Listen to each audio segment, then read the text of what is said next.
when he fell asleep. Yeah, man, that was. I got in right after the movie. We saw it at the Palisades. I don't know if you've ever been to the Palisades, I but saw that Aaliyah movie, the vampire film up there. oh, Yeah. Queen of the Damned. Oh, nice. Which happens to be like my. I didn't like that one, but my friend Gerard loves that movie for some reason. He just liked crappy flicks. Like he loves like Mortal Kombat and Mortal Kombat 2 and Yeah. stuff like that. So, and I don't even know if he likes it ironically, which is kind of fun. But yeah, we went to the Palisades. It was David David and his brother Harry. Eric kind of punked Oh, out, so it was just you, and David. yeah, Oh, it was okay. just us three: David, Harry, and myself. And then And Eric. we got like an Yeah. 8:45 showing at the 2D theater. Nothing special. There was no like, it wasn't Darn. 4D or was which was fine. Like who cares? But yeah, I just went out to grab some like food beforehand. But like when he picked me up from the train station, just when I got into his car, I just started yawning. I was like, why am I so tired? And it hit me like I didn't do my overnights yet, but the it's because Thursday for some reason I think mentally I just start to like prep for Mm. overnights, and I guess I get tired throughout Yeah. the day. So and usually I just sleep, and I think that's what happened because though I had a nice like 6 7 hours of sleep the night before, I woke up just feeling like what am I doing? Like where am I? So, but yeah, but once the movie started and the excitement of like actually seeing like something that might actually be decent, it kind of woke me up. That's So, good. and then of course the beginning scroll when you see that and the music starts pumping, I thought that was that definitely Yeah. wakes Did you you get up. that like So. tingly feeling when you saw the opening? Yeah, because it didn't really hit me until it happened. Like when like we're just sitting there, and I remember like we're watching like the previews and like the cups of the animated cups of popcorn telling you to not talk during Yeah. the movie. You know, it was it kind of like I turned to Dave and I'm like, yo, dude, like we're about to watch the new Star Wars. He's just like, I know. So that was pretty cool, and because it didn't hit me to the very end, like the very last second. So, which was kind of cool, because I think it was just my brain just blocking out everything and just kind of, like kind of squashing down the hype in my head. Oh yeah. But yeah, once that music just kind of popped up, I'm like, oh, like Wow. here we are, we made it finally. Life is That's complete. awesome. Yeah, so like for me, I went to, at the same time pretty much just on the opposite side of the world and super advanced. So I saw it way ahead of you, but tried to keep the lid on it because like I was really hype after, like you start getting that like adrenaline once the music starts and then Hmm. you see the movie and no matter what, regardless if you think it's shit or if you think it's good, you still want to talk about it. You still have that same drive to talk about a movie, whether it's shit or if it's good. If it's in between, sometimes you're like, oh, it's a decent movie, yeah, all right, and then you don't want to talk about it that much. Yeah. But if it's really shitty or it's really good, you have to talk to someone about it. So I was waiting for so Oh, sure. long. Like just for that one person to like say, I saw it. We could finally say Yeah. something.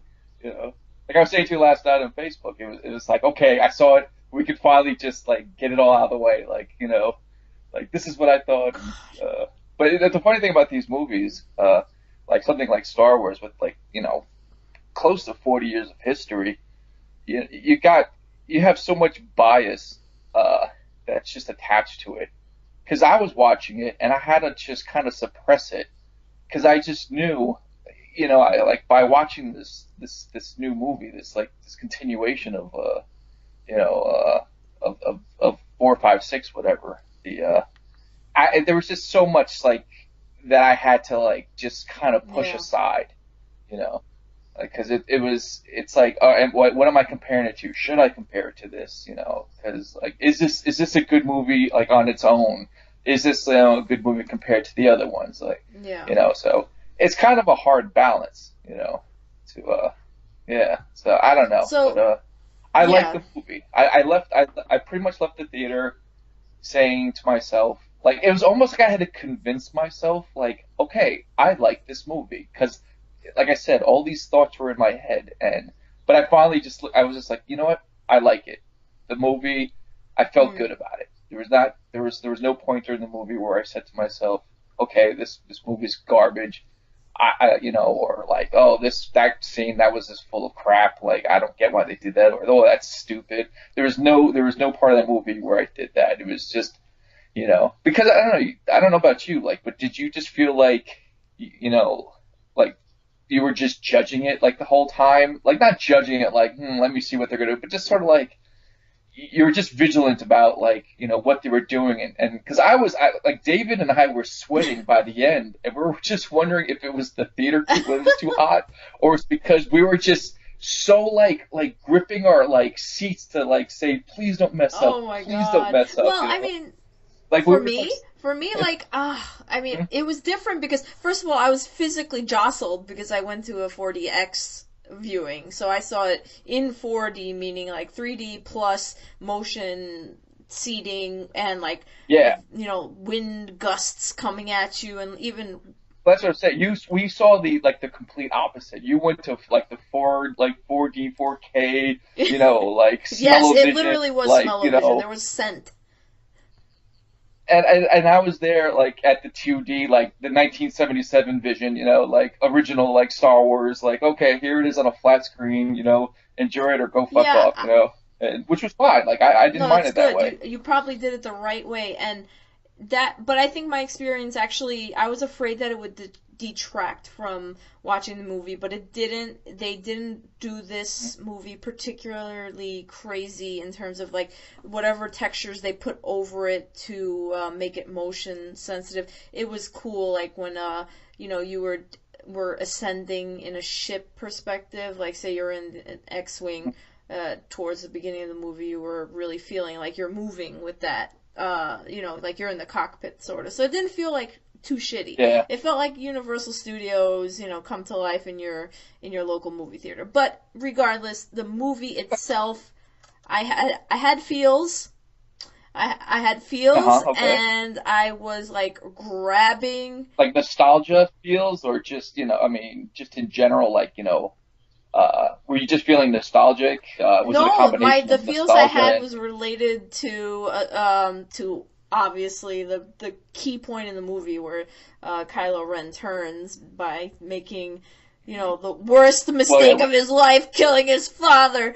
I sobbed. well, I gotta be honest. Like, here's a girl.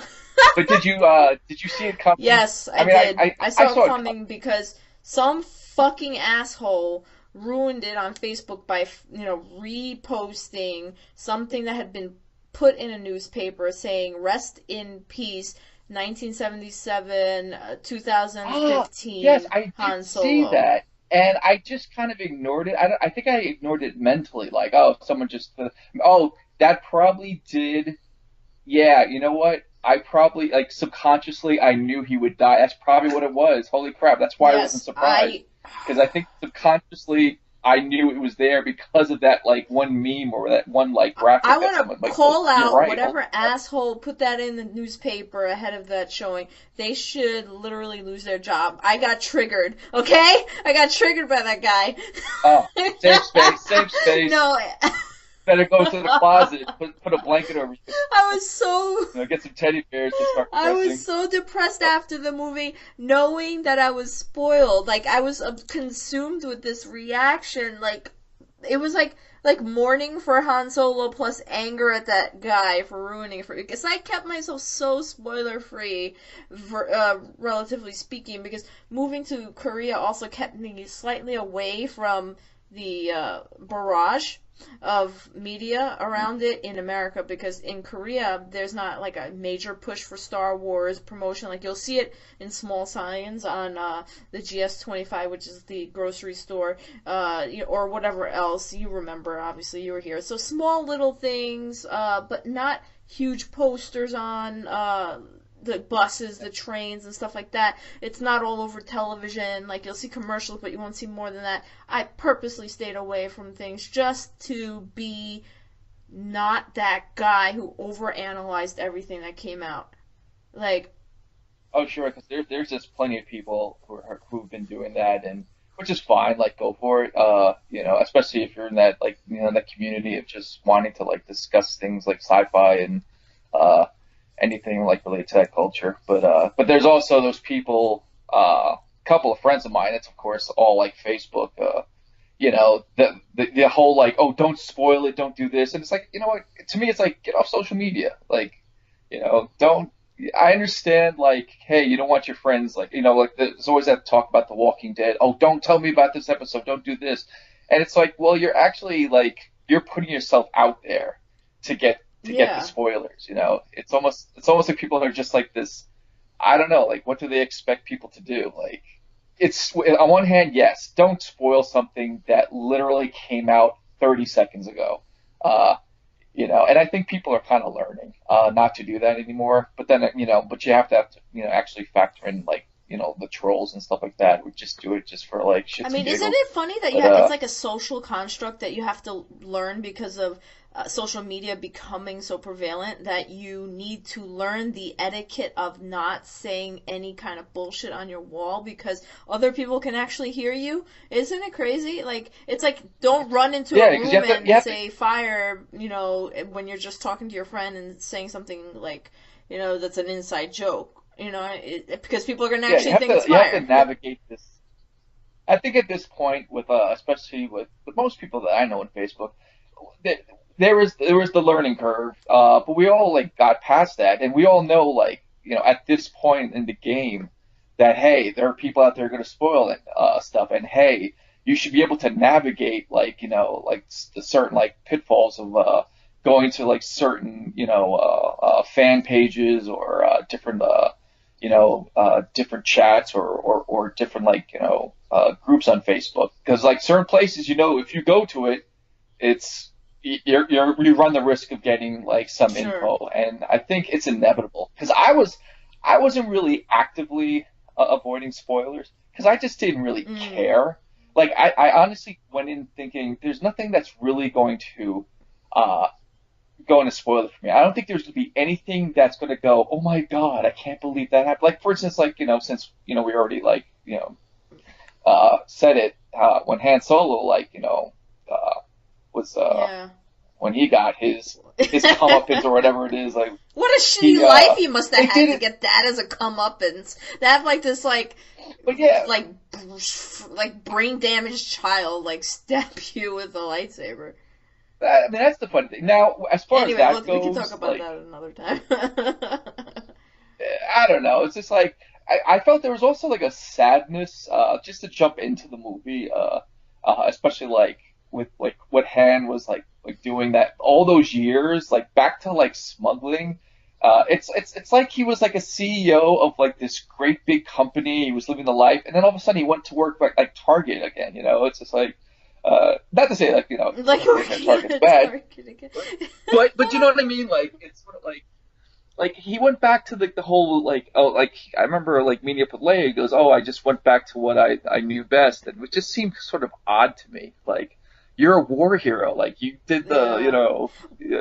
like I don't know, like I it want to just talk more about that actually because that was one of the few things that like made me think more and makes you realize that there is that huge gap between episode 6 episode 6 and 7.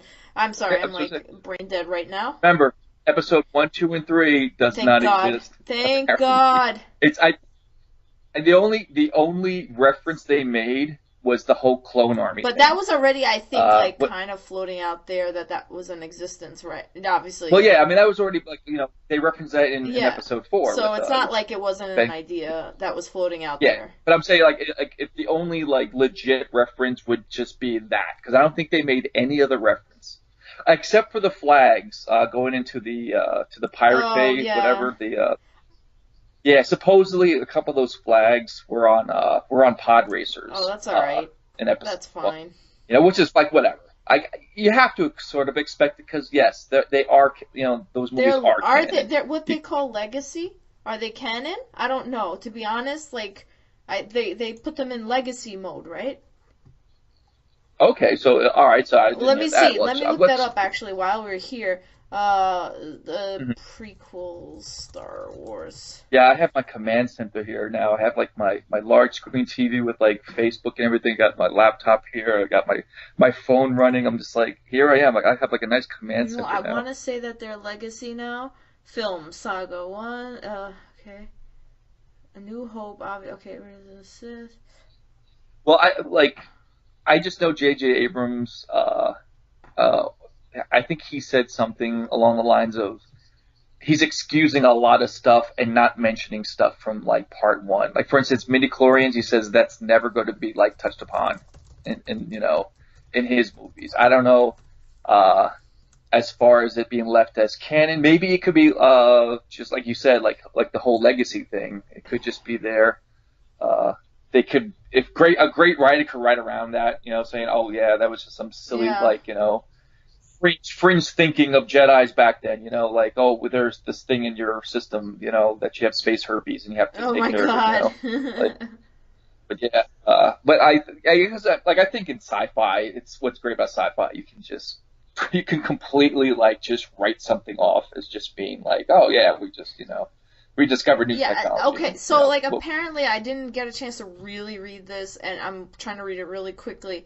And this shows you how much I since 2014 did not want to spoil even a drop aside from the first like, little trailers about this. It's just that apparently the original prequels were ignored by J.J. Abrams.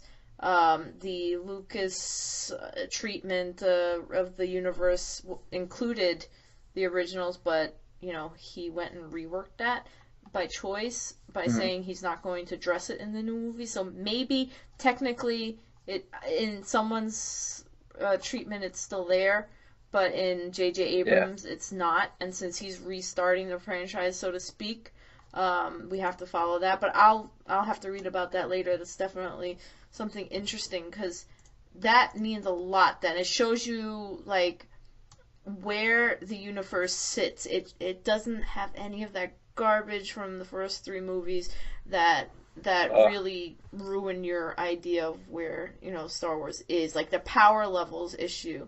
Like if anybody cares about counting power levels, like watching Dragon Ball Z, you definitely had this feeling in the first three series that Jedi's were like fucking, Super Saiyan 3, while like they were just barely scratching at making Super Saiyan 1 and 2 and like the original trilogy.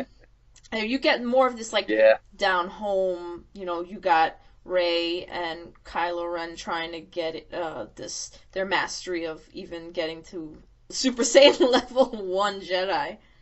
But that was the thing I was when I was talking to David, because he pointed out.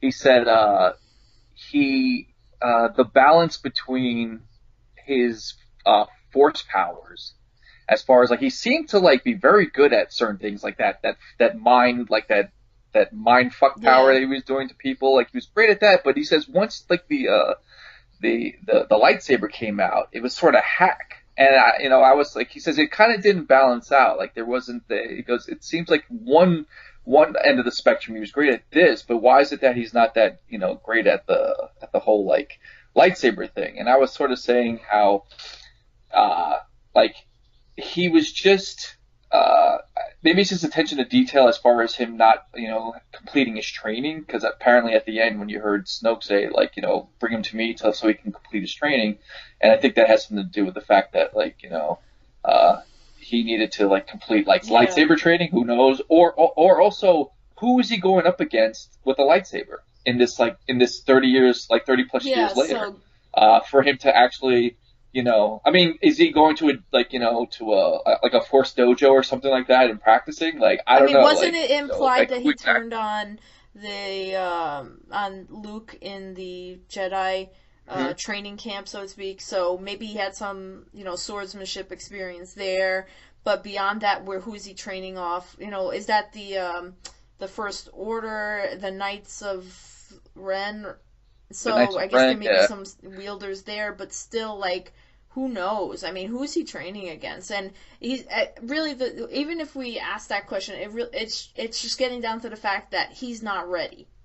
He's definitely Yeah, not ready. that's what I liked about it too. I did like the the fight between Ray Yeah. and Kylo, because it sort of seemed like there were two novices that were going against each other, and they both had these like just these really like high like intense feelings of just one was they just wanted to like it was this anger and like all this emotion involved, and it wasn't some like crazy insane ballet like episode 1 and 3 like where things were just going like a little too crazy. I think they got a little too crazy with episode 3 with the dueling, but it was also a lot different than episode 4 with the and a one and a two and a three and a strike and a one, so there Yeah. was I felt it had like a realism to It's it, which obviously I like liked. when you look at episode 4, it's campy. It's definitely a movie that was planned to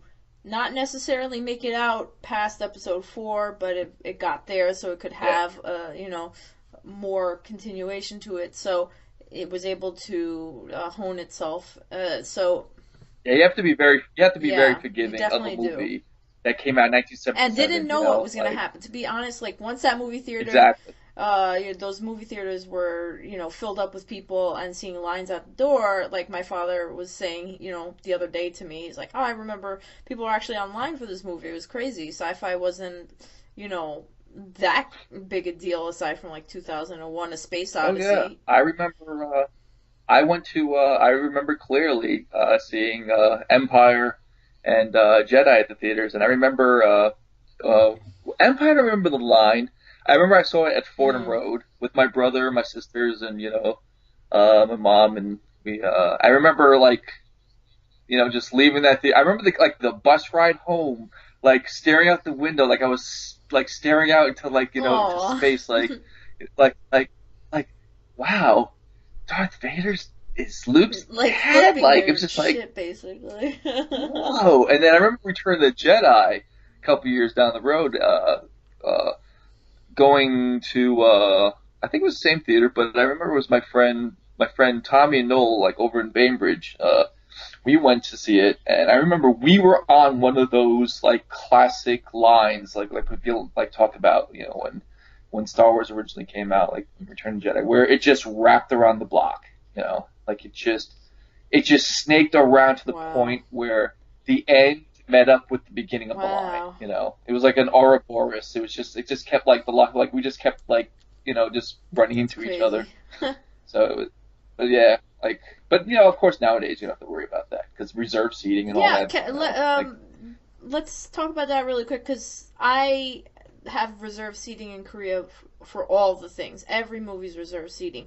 Arlen was telling me about reserved seating for Star Wars, but she said, "Yeah, I don't believe this that in New York anyone's going to abide by this." When did reserved seating yeah. Well, start? there's if you're over a certain age, you have a paranoia, I Yeah. think, about how like things like that work out. For instance, like David was saying, he goes, "Oh, we have reserved seatings, and I bought the stuff online, but I have a feeling like because of how quickly first because our theater, the reason why we got to see it was they just decided to open another theater to show it, Uh. hence why it was only Mm. 2D and like no like crazy like what you call it special like stuff whatever, but yeah, he was afraid. He says, "Oh, I bought the tickets, but they might have sold the same tickets to like other people like for the same seat." I'm like, "Why would they do that?" He goes, "Oh, I don't know. It just doesn't feel right." Ah. Like like he just felt like we're gonna like show up there and there's gonna be a couple of like like dudes just going, "Hey, like these are our seats. Like go fuck off," Yeah. But I was like, "Nah, that's not gonna happen." I think it's just like a paranoia that like But it worked a out.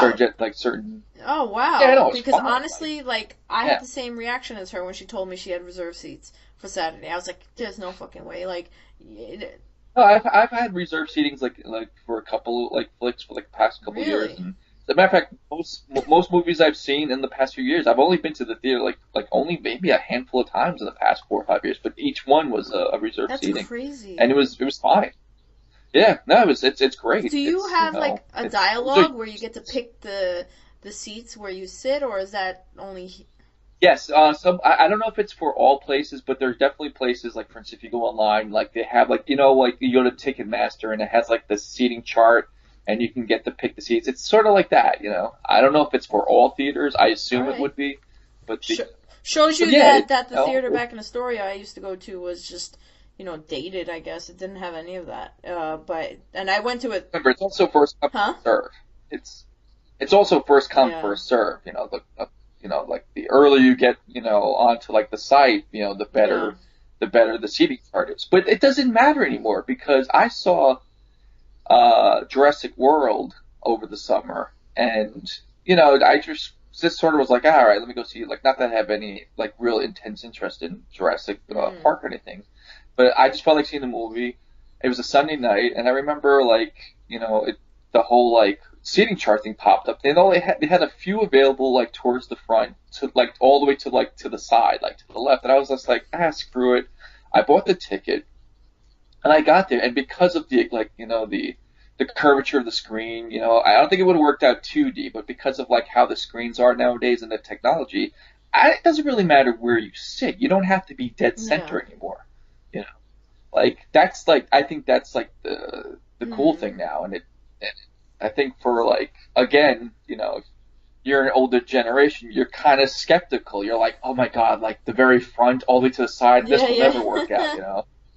So, but it works out fine. Like, there's never been a problem. I've sat everywhere in these movies where they have like the large curved screen, like the big, what do you call it, the IMAX type screens.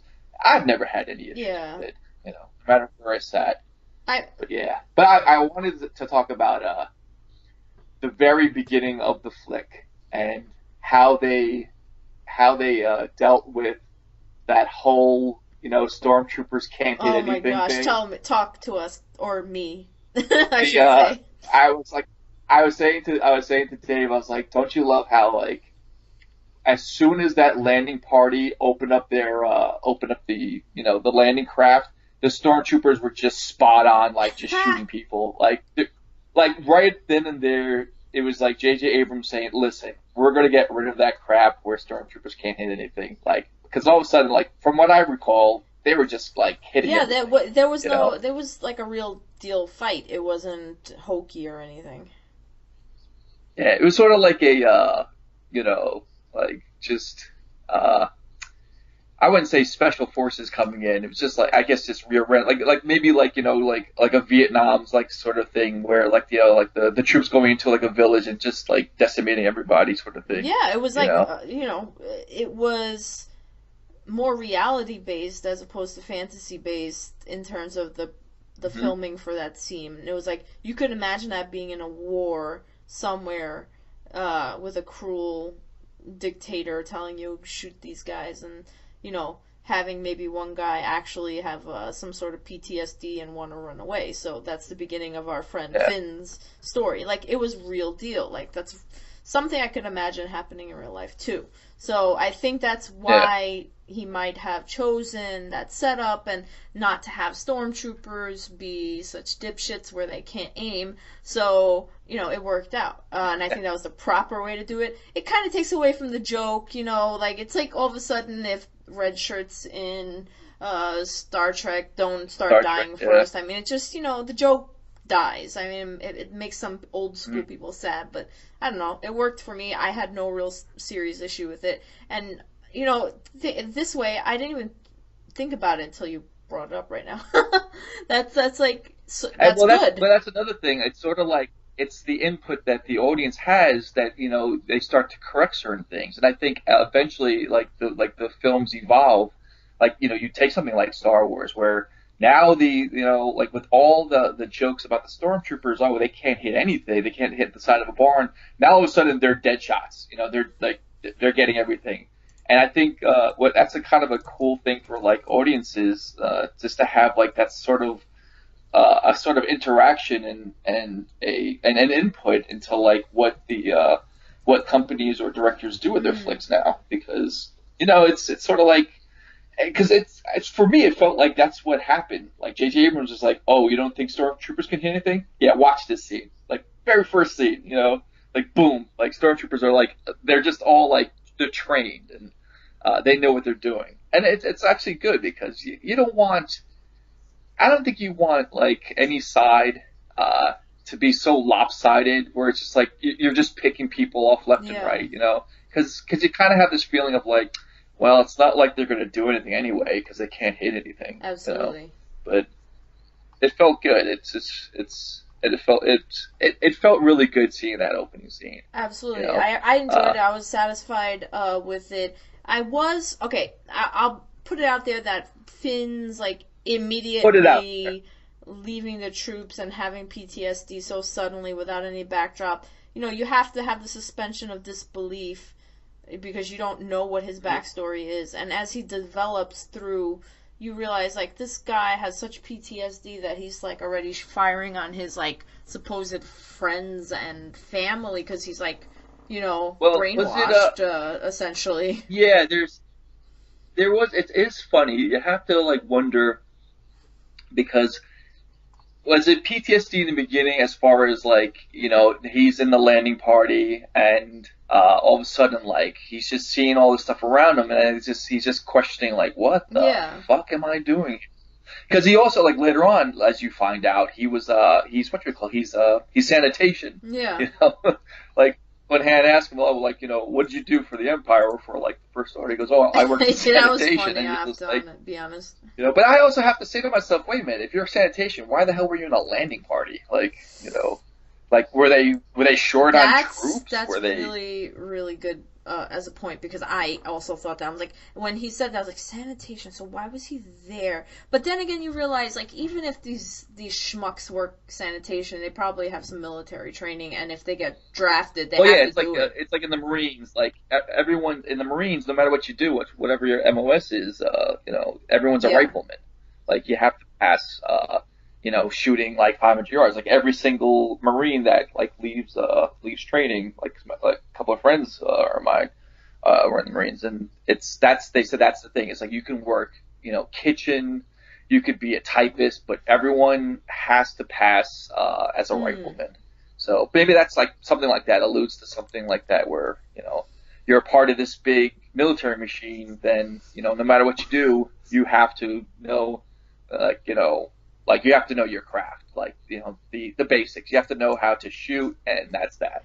So, but still, I think it also felt like they shoehorned that whole sanitation job in just so they can, like, you know, uh, kind of have like that throwback joke of like It the was whole definitely what they compactor, call like that from callback to the trash compactor. Like they had to put it in there. There was no other way they could have that conversation happen without saying something about sanitation.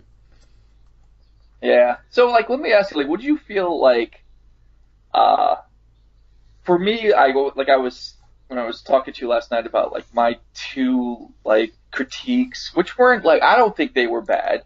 Uh, one being that the dialogue, uh, I don't think the dialogue was bad. I think it was just the overzealous sort of like when Poe and Finn first met up.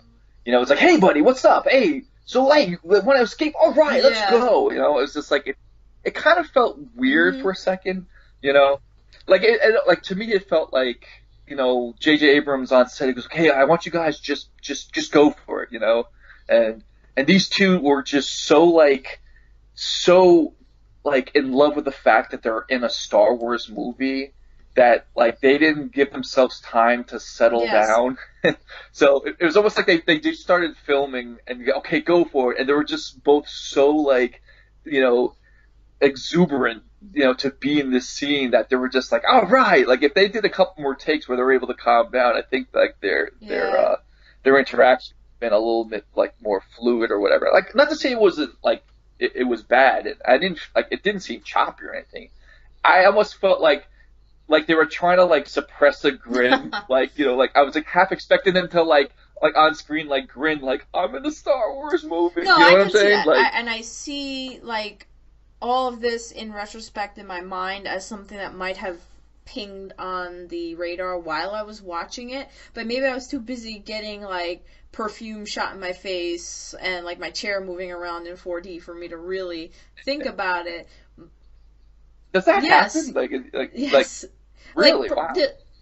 So they actually did create kind smell-o-vision. of, Okay. It's not a horrible rancid smell, but there's this like neutral smell that comes out maybe with like a dark musky tint when there's fire and stuff like that. Okay, I see. So So like you're in the battlefield and you can smell yeah, the the laser kind fire of, and but it's not offensive because I don't think they want to put anything really strong smelling to give people headaches, even more than they may potentially have with the emotions.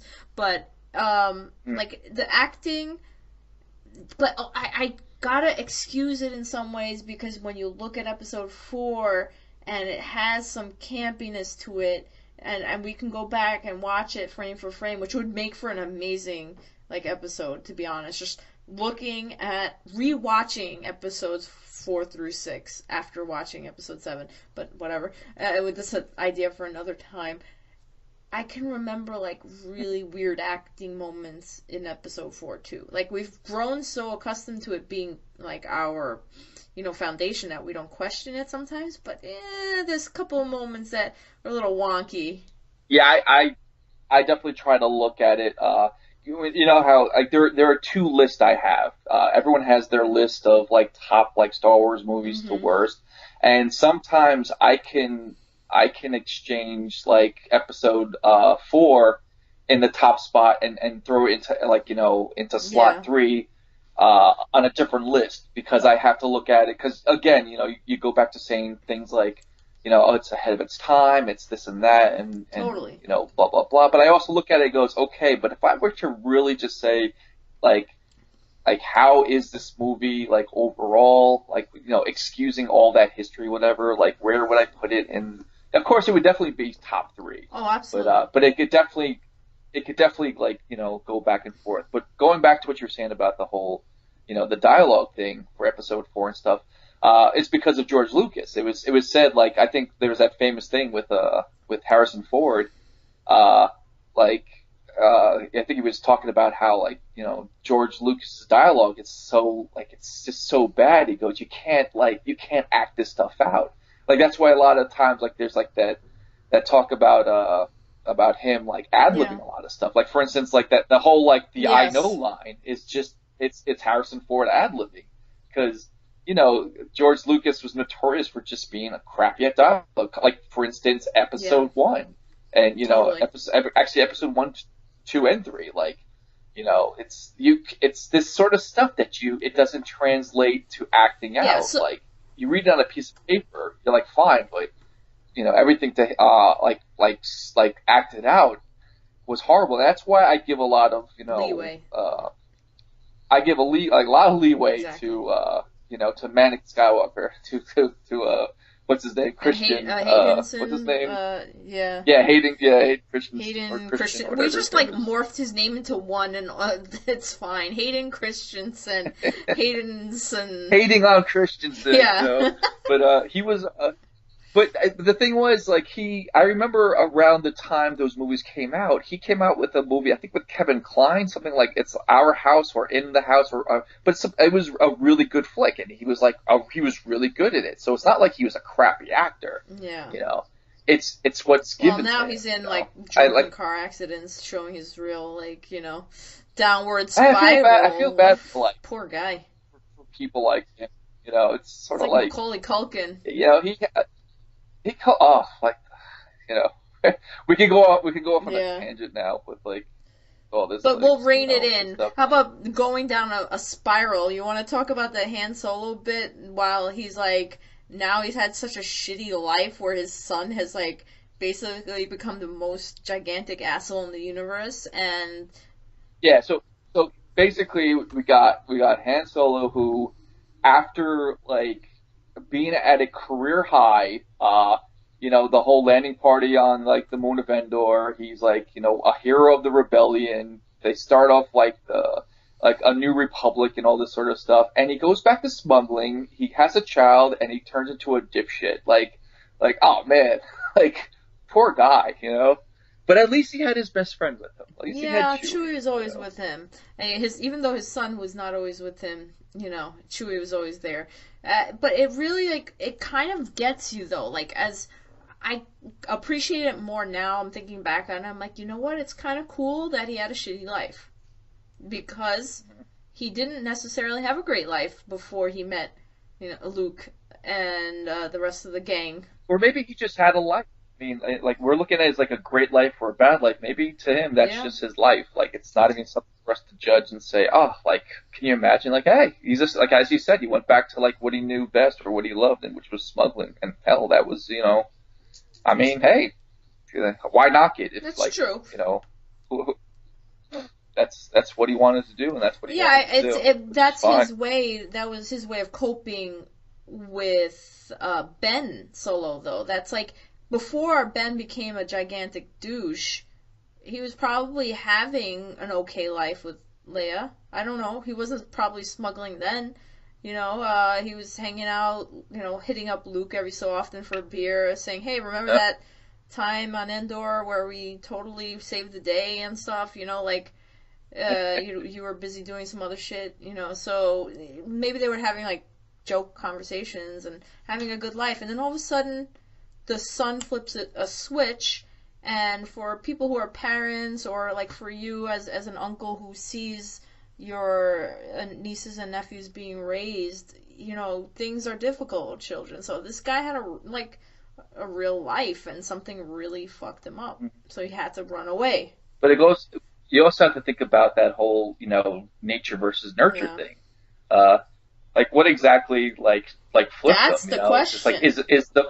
is the force so strong in people that it's like you have no choice in the matter, it seems, or it's like it's so strong that it's going to push you in one direction.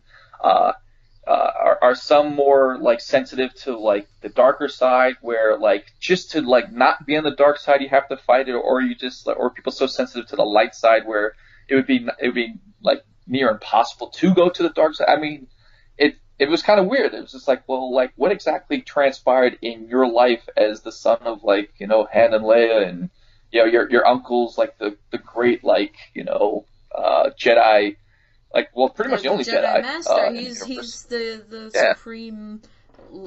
that's just he's Yeah, the chosen essentially. one, So yeah, that's getting down to where I need to like just let this be and wait for the next movie to come up, because I don't know why this edgy teenager is wearing a black mask. That's essentially he's an edgy teenager grown up, and he's rebelling against his father for some reason, because he says, you wouldn't want him as a father, and he said something to Rey like that, he would let you down or something. So I want to know why. Why is he like? Did I hope it doesn't turn out that he was just some spoiled No, kid. it's going to turn out. Like, There, okay, there's like a quote I remember saving. Like I was reading on the internet, and I don't usually do these things, but I screen capped it. And I pulled it up on my phone. If I could bring it up. Uh, okay. Don't you understand? It's a reference to the internet. As soon as you pull off the mask, you see him for the whiny teenager he is. So, like, people are saying that. People are saying that he it's true. He did pull off the mask, and there was two things I thought. I guess I could see him as Han and Leia's son, and he does look like a little Yeah, brat. so maybe he just You is know? like just a brat, but also like hero worshipped his grandfather when he heard that his grandfather had such power, and then his Yeah. uncle screwed it up. So maybe he But he didn't come off as annoying brat. He just seemed more like a like let's not say brat, but more like confused. totally, Like because wouldn't the stories have been passed down in that family at some point that Darth mhm. Vader was saved by his son Luke essentially at the end? Yeah. Like, Yeah, you have to think about it timeline wise, like like what exactly was talked about, what exactly was said, because like of course, like when you see like Ray and Finn on the Millennium Falcon, they have to be told like, oh, all this stuff was true, yeah. like because like, they gave the impression like, wow, like these But people are they're not real, like family. Ben should have known. that's Like, true, so true. that's where you're nitpicking, and that's where we're not. That's, you being me, but uh, that's where we're nitpicking. We're like, how come this fucking guy didn't know that the light was eventually his grandfather's destiny, that he would be saved by his son? Like, and why Mhm. would you even bother playing with that force? So we have to figure out where Snoke comes into this. Like, he gets into Yeah, that what's up kid's with head, that? and we have to know where that happens because apparently he corrupts somebody who comes from a family that's gotta have like done all it could to prevent that from happening. And I do have to say that no, sorry to interrupt, but that Snoke and his presence, I do have to say when I was watching it, I was in my head, I was like, who the hell is this guy? I was like yeah, yeah, intrigued, like you know what I mean? Like it's just to give some information on the guy. He's played by Andy Serkis, which he's like phenomenal when it comes to that CGI yeah. acting stuff. Uh, but it was just like I don't know, like is he that big? Because everything that like they showed about Snoke on screen, that was all what you Projection. call it, the it was all projection. So I don't know if he's really actually that big. Uh, so I don't know why they would make the projection that big unless he is like large, or are they trying to make him like make himself Mhm. seem larger Mhm. than life? But regardless, there's definitely like this sort of like intriguing like air of mystery to him where you have to wonder. It's just like, well, he's sort of like a new emperor in a way, but what is it? What is the emperor of? Like, what is he doing? Where did he come from? Like, how did he emerge? Like, where was he during the time of the emperor? He doesn't look like some like 15-year-old. Like he looks like he's weathered. If you notice the Oh scars on yeah. his face and So we. everything, So it's sort of like, where was he throughout this whole that whole ordeal? Like back at the end of Return of the Jedi, like like 30 years prior. You Yeah. know, like was he one of the captains of? Remember in Return of the Jedi with the emperor, he had a few consorts Yeah. around him, but that's all like speculation. That's all like just getting into like the little the And that's minutia. what drives us, Uh, and that's what makes us want to see the next movie, which means that it's a good thing. Like, that's what I like because I will have to say overall, as you said, thematically it mirrored, and a lot of people have yeah, been saying that like everybody it's has. the first Hmm. one, but there was definitely I did like that there were it did I left thinking I was leaving thinking of a lot of stuff like like who is this person, like wait like who is Ray, like overall, like where did she come from, but just to go as far as how the movie is thematically how it mirrored episode one. I think for me personally, Episode 3, I think episode this was 4, it. you mean? I was about to Episode say, four. I'm sorry. I'm we're sorry. forgetting Well, episode let's just call it Star 1. Wars, Yes. okay? So it mirrored Star Wars, A New Hope, and The numbers throw for me off me, I too, by believe. the way. Like, I never. Yeah, I always refer to like the first three, but I actually Yes, mean four, five, and exactly. six. Then I say like episode one, two, three. It's just odd. But the what I was gonna say was with this movie, I think what they wanted to do was say, okay, we just want to reel you all in. We want to like to gently bring you all back into the fold. We want to cover all like all audiences from the old school like hyper like uh, fanboys to like to the novices to like to the adults with their children. It was basically to me they just wanted to lay a foundation down and say here we go, like there's more to come because when I watched the movie, to be honest, with all hype aside, I wasn't leaving there going, oh my god, I can't Yeah. believe this. It was just like, all right, this was pretty cool, and I felt like it just left a lot of stuff open for things to continue on. Because remember, we have not only like episode 8 coming out in a year and a Hmm. half. Uh, we have I think it's May May 2017 it's 2017. dropping. Uh, you have episode 8, episode 9, obviously, because of it's a Yeah. new trilogy. But you also have, was it like Rogue Squadron? You have a Han solo movie. You have a Boba Fett movie apparently that's coming out. You have, and I think like a couple other like film projects that are coming out. So I think you have at least 5 film projects coming out. which they can do so much with it, you know. Uh, so I think with this movie, with this episode 7, it was basically just bringing everyone back into the fold. You know, I don't think they were trying to like confuse people or to like obviously yeah they want to blow people away, but for me it didn't feel that way. It just felt like they just this is a beginning point. Like here you are, get ready for an adventure, which is gonna like take place in the next like decade or so, like of filmmaking. Yeah. No, So, I'm totally okay with that because the fact that they needed to use the archetypes from episode 4, if when you frame it the way you do, that they need to reintroduce audiences and they need to like heal old wounds, aka episodes 1 through 3. I get it. I mean, but there's a small part of you that wishes that they could have done something a little bit new, but I'm okay with it. I'm at peace with it. yeah. It does suck that you're kind of like filling in a slot that was already pre-written, but Yeah, that's yeah. You have to kind of reconcile like a lot of those things. You have to say to yourself, and there's so many different like avenues you can go down. So like, what exactly like in the final product, what exactly you're gonna put into it? yeah, You have to make a decision. I would say like, totally. and I think that's the decision they made, and which I was fine with.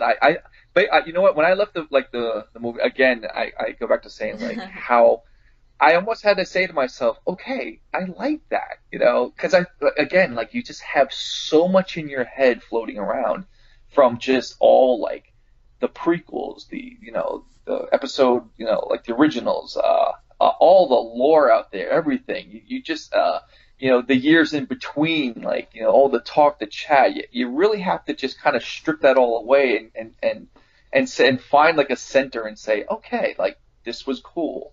It wasn't like when we saw Age of Ultron where we left where we're just like, all right, cool, let's go get pizza.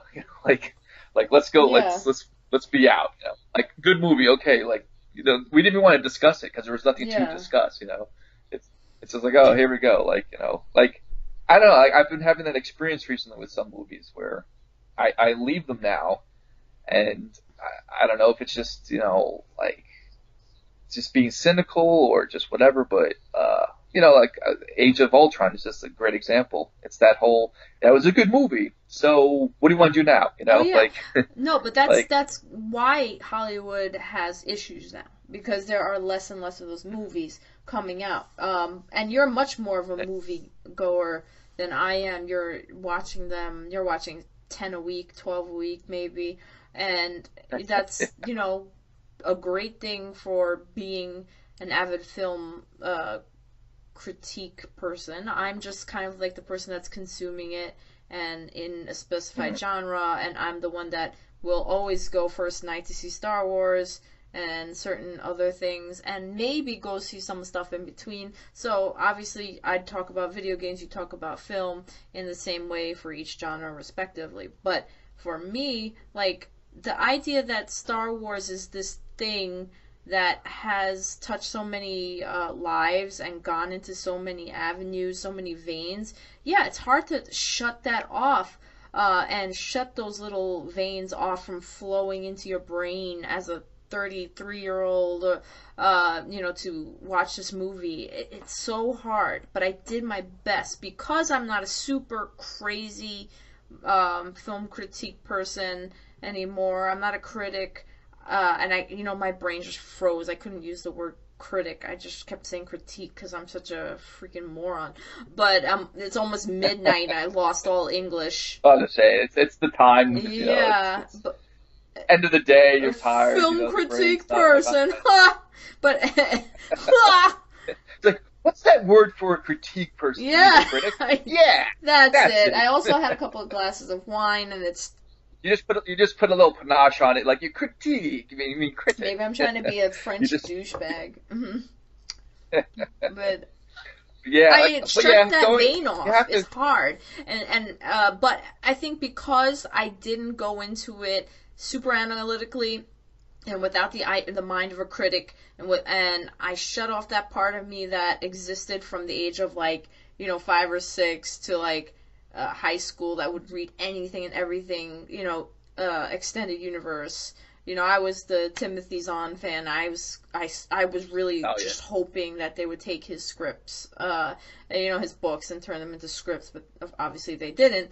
I consumed everything EU pre episode one because I actually was the person that was turned off by the episode one, two, and three. Like I just stopped consuming extended universe stuff.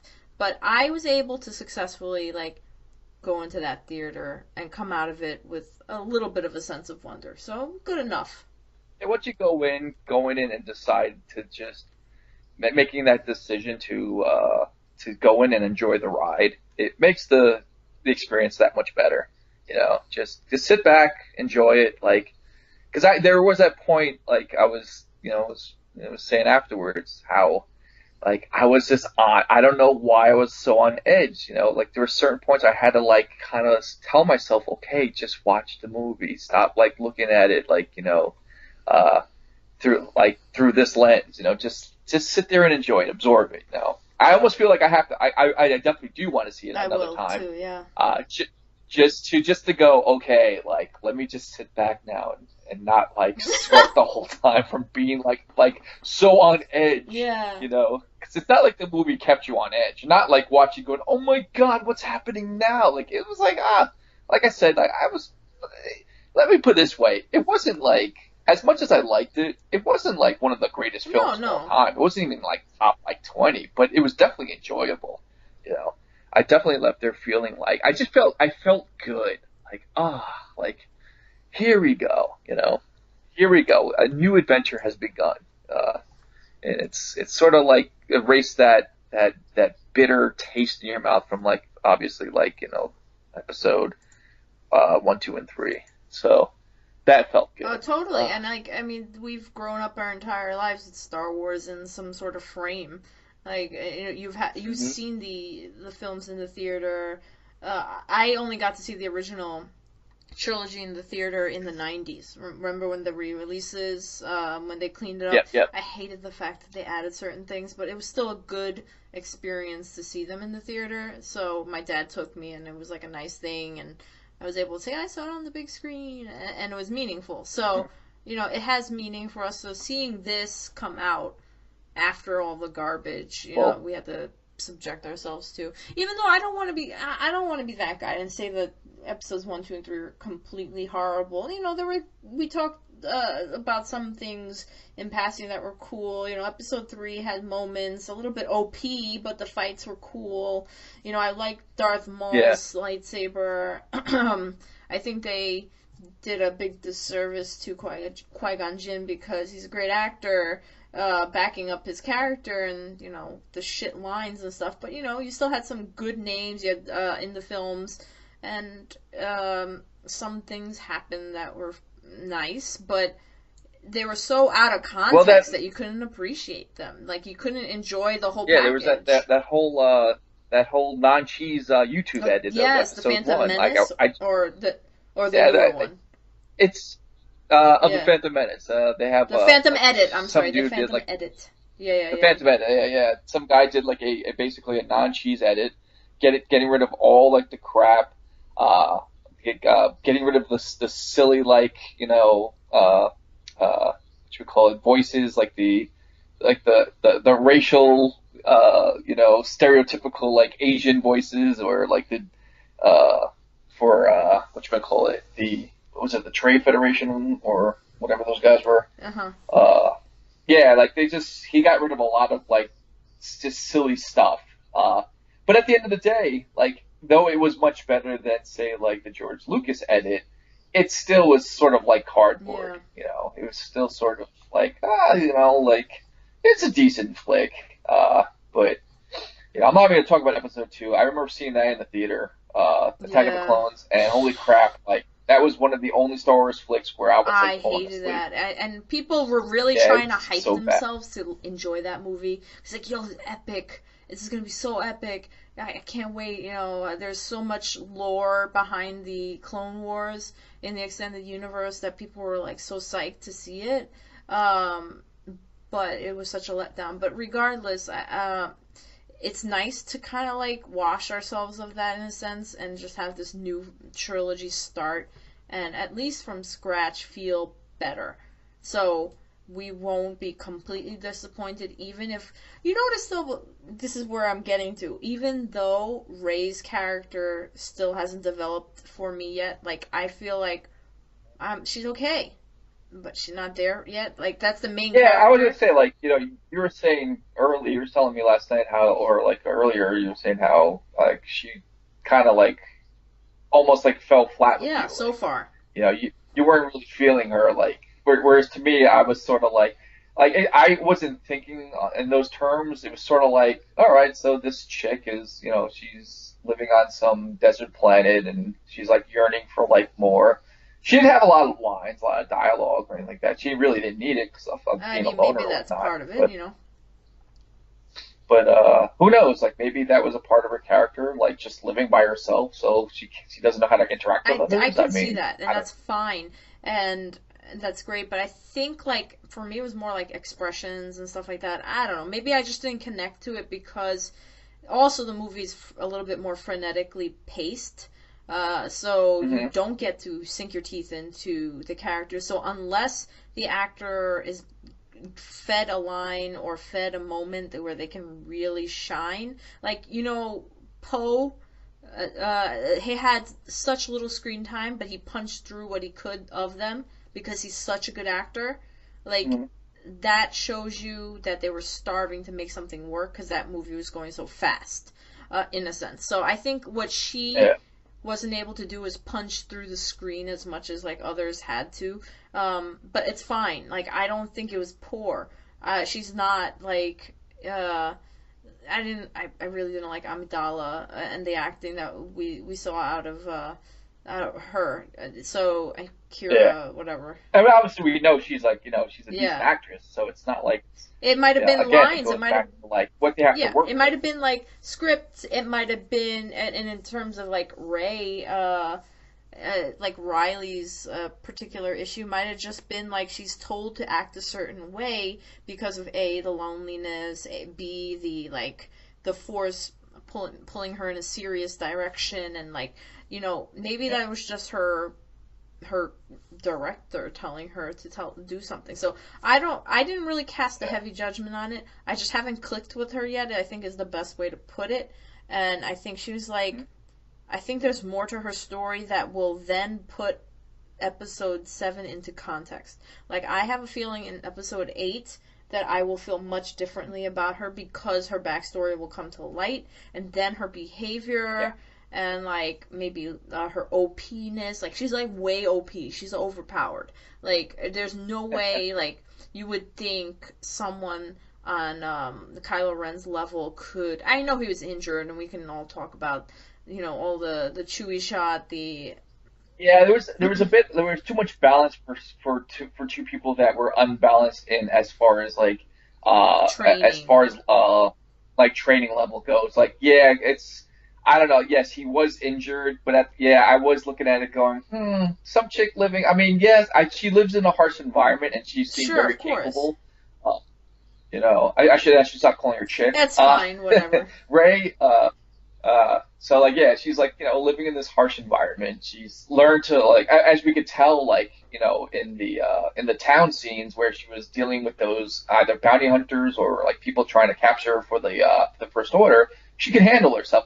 I did find the scene funny where what's his name Finn was like trying to be like the Oh macho God. like typical like man Yeah, like grabbing her hand. She's like, why are that you was grabbing my funny. hand? Like I thought that was hilarious. I'm kind of like I'm glad they kind of did that. It's like sort of like blur the lines of who can be like who could take care of themselves and who's a I'm gonna be hero and honest. like I think Finn is just taking the flip role of the love interest. I don't think he's really taking a role of like filling in anybody else's spot from the original um, trilogies. He's not filling the spot of Han Solo. He's not filling the spot of such and such. He may even be like I don't know. He's just filling in like a love interest spot that needs to be there in any epic, like an epic story that Mhm. needs like some sort of like, uh, you know, romantic tinge, where they want to throw that in. He might have to be there. I mean, he has a good background. Like, his story's going to be interesting regardless. But I feel like he's fitting that archetype. But I don't know yet. His place in the larger story, obviously, we don't know yet. So I'm not going to judge him. Well, And well, I was just saying that that whole thing, like you were just, touching upon like the heart, the archetypes of like the hero and whatever. That movie, of course, like it's the typical, the hero's yeah, journey. it's like Joseph It has like Campbell, like the paper I wrote in undergrad. yeah, it's like everything. It's like Han Solo took the place of like Obi-Wan Kenobi, Ben Yeah, Kenobi. Like he's like the old yeah. sage like guy who has to Mhm. die. Like so the younger people can go about their own Yeah. path. Uh, and yeah, it did all that sort of stuff. But I Where like the again, flip. and that I goes like the back. flip that the main actress is the one with the power, and the guy is the one who's like the love interest or whatever he ends up being, the friend zoned. Who knows? He may get friend zoned because she's gonna be some monk in the future. But Yep. I actually I want to say how it felt good that it didn't seem like it was no, shoehorned in or it didn't feel like they were just filling these people. Like it was like, oh, we have a female lead and a black lead. It didn't feel like they were like it didn't seem like they were doing it for PC reasons. It felt natural, and I like that. I like that you had a diverse cast. As far as like being like the leads go.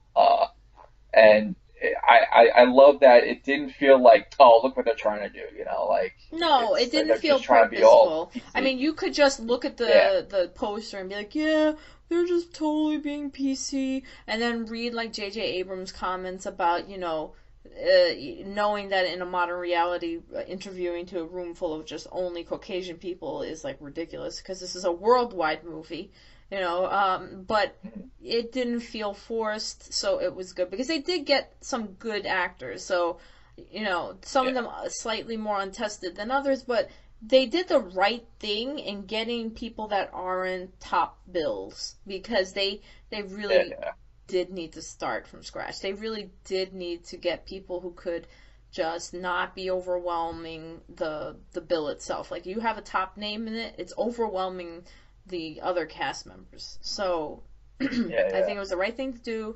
And most of the calls and that were good. I don't want to be so edgy and like really break down any of the casting. And I'm not saying that I won't connect to Ray's character more in the future and it's the actor's fault. It's just, maybe, like I said, we don't know what's going to happen and we don't know why they're being told to act that way.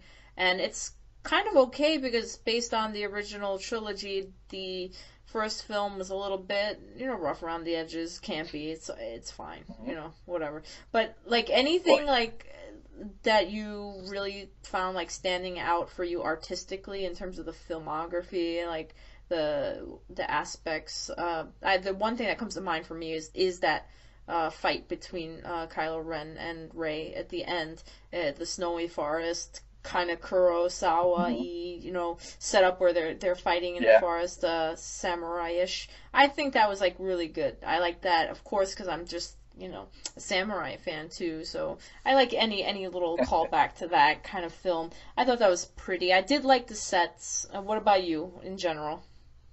oh well, I was just saying, like, that was we could just segue into that whole uh, the practical effects use. How I think with as far as J.J. Abrams when he took the helm, he wanted everything to be as much practical effects as possible. Uh, because of like the backlash of the first episode 1, 2, 3 with the use of everything with Yeah. CGI. Because once you have CGI and there's that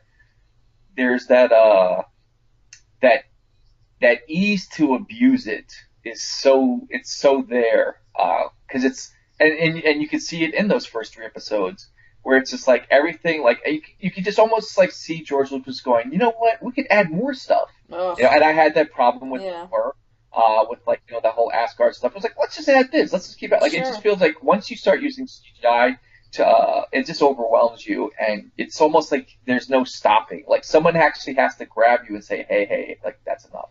Whereas practical effects, you have you know there's a stopping point where it's like, okay, we can't do this because like we don't have the budget or we don't have like the actual stuff or we can't make it, like I think CGI is great for filler to fill in certain things, maybe have like a little backdrop here or if like there's a character that needs like for instance like Snoke like that needs like if you can't manage it with CGI, I'm sorry, with practical effects, you have to like incorporate CGI. So I love that everything, or as much as possible, I'm sorry, practical effects were used, in the stead of Totally. CGI because it there was more of a visceral feel, you know, like like for instance, like the creatures on Jakku, you know, they could have easily just said we're going to use CGI for everything, but if you notice, there was this like there was this like feel like this like I would say realism. There was this a Yeah. grittiness to them. There was a like you can Well, you see them can't like they're just replace like a real thing being filmed. The effects that come off on a camera for like shooting on a real object as opposed to inserting a fake object. It's CGI has gotten better, but it's never gotten to a point where you can imitate a real thing that well. It's always yeah. going to look somewhat fake until some leaps and bounds are made in the future. So, yeah, of course, it looks a little better. But I prefer, and so do you, to using practical effects because the light will bounce off it in an accurate way. It's going to look like, it's in the same space as the actor. You don't have to act around it. And even though Serkis is great in his role as Snoke because he's in a projection, the other characters would be less so. Except for, what's her name? Maz? Whatever, the one that with the glasses that they meet, Yeah. she's CGI, and whatever. It's okay. It wasn't too bad, so I'm not gonna complain. There's no reason for me to go and like be edgy about that. Yeah, you can I mean, you can Yeah, dissect it. And honestly, I was looking at it when I was looking at her character. I was sort of saying to myself, you know what? They probably could have went practical with her, they could you have. know. But apparently, it's played by what's her name? Moss is played by what's her face? I forget her name. She's not like doubly famous, but she's hmm. Anyway. So. But yeah, I mean, yeah, I get like a character that's probably like, like 2 feet tall and agile. Like you're not gonna really No, find no. many many actors or whatever to pull that off. But yeah, like I think that was fine. Yeah, I mean, Like, except for was it? Yoda being 2 feet tall, and you couldn't find an actor for that. Well, that's the thing. Like, oh, well, then that's a great example. Like, for instance, it was a puppet.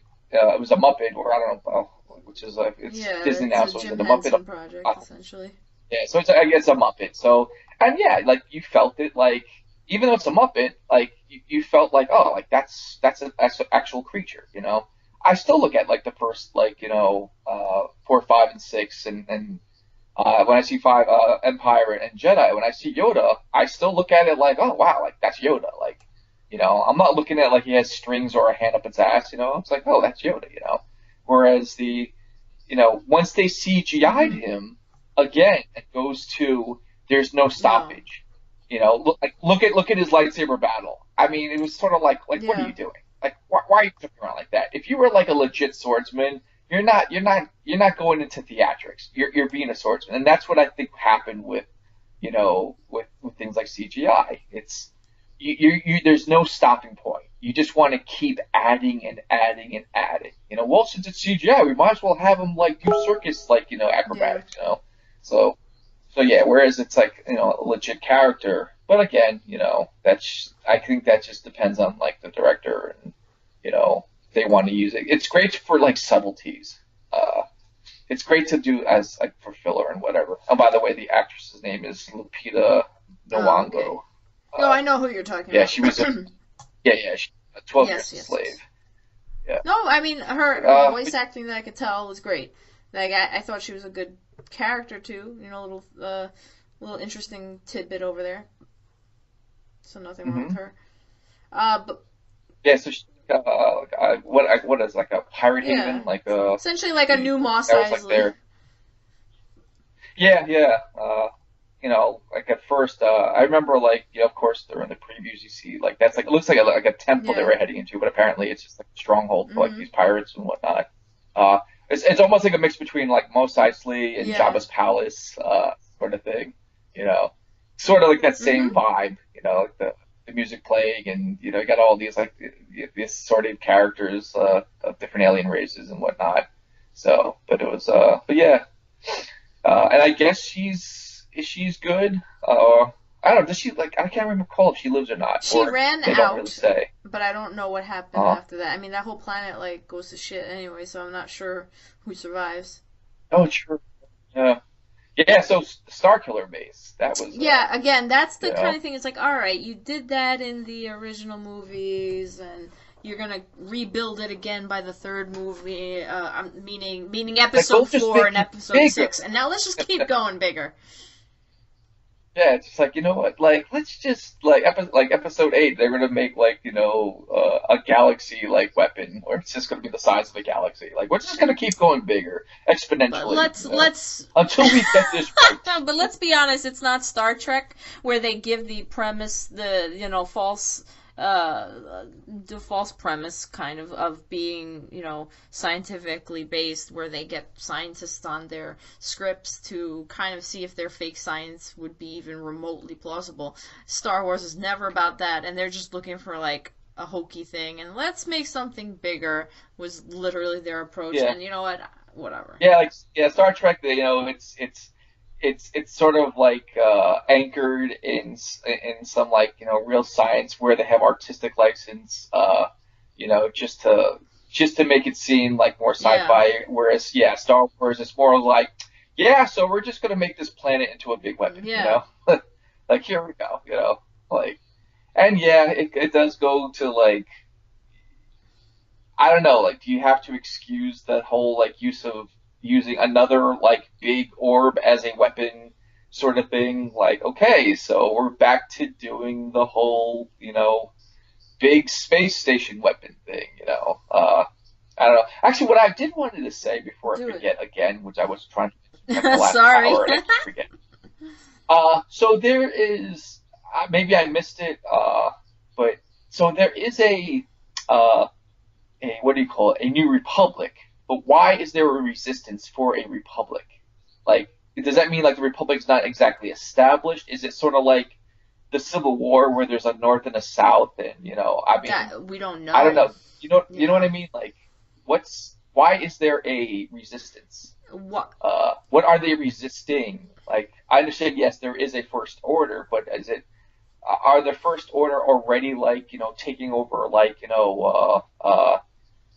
star systems already? Are they, is Republic, are they like so fragile that they, don't have like a standing army? Like, what exactly? I kind of didn't Okay, get that. that's 'Cause, exactly something else that bothered me. So, like, this comes into the question of like, what happened to Han Solo, Leia, and Ben in all those years?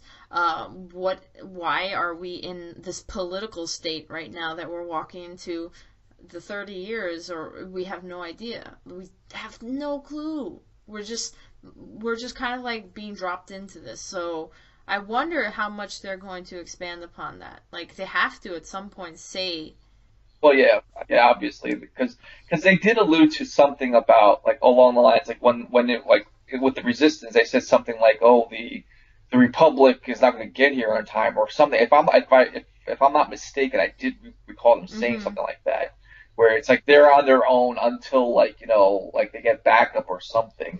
But yeah, it just kind of seemed kind of like odd to me, like that there's a resistance, but there's also a republic, and like why are there two different factions? Are there, you know, is it just bad on like I don't know. Do they just need it to say something different than the rebels?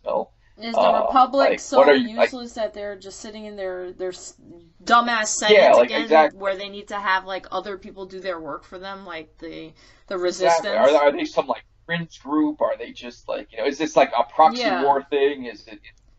Like, I don't know. Like, but I guess these are like things that will be answered I eventually. hope so, Uh, but I mean, here's us getting way deep into that rabbit hole where we're so set off by this. yeah, you're gonna keep like falling in, and you're gonna like your brain is just gonna turn to It's mush gonna be eventually. hard to then watch. It may even be harder to watch episode 8 than it was to watch episode 7, because now you're gonna have all these preconceived, like, I bet you this is gonna happen. I bet you based on this now is gonna happen. Oh man, I told you so.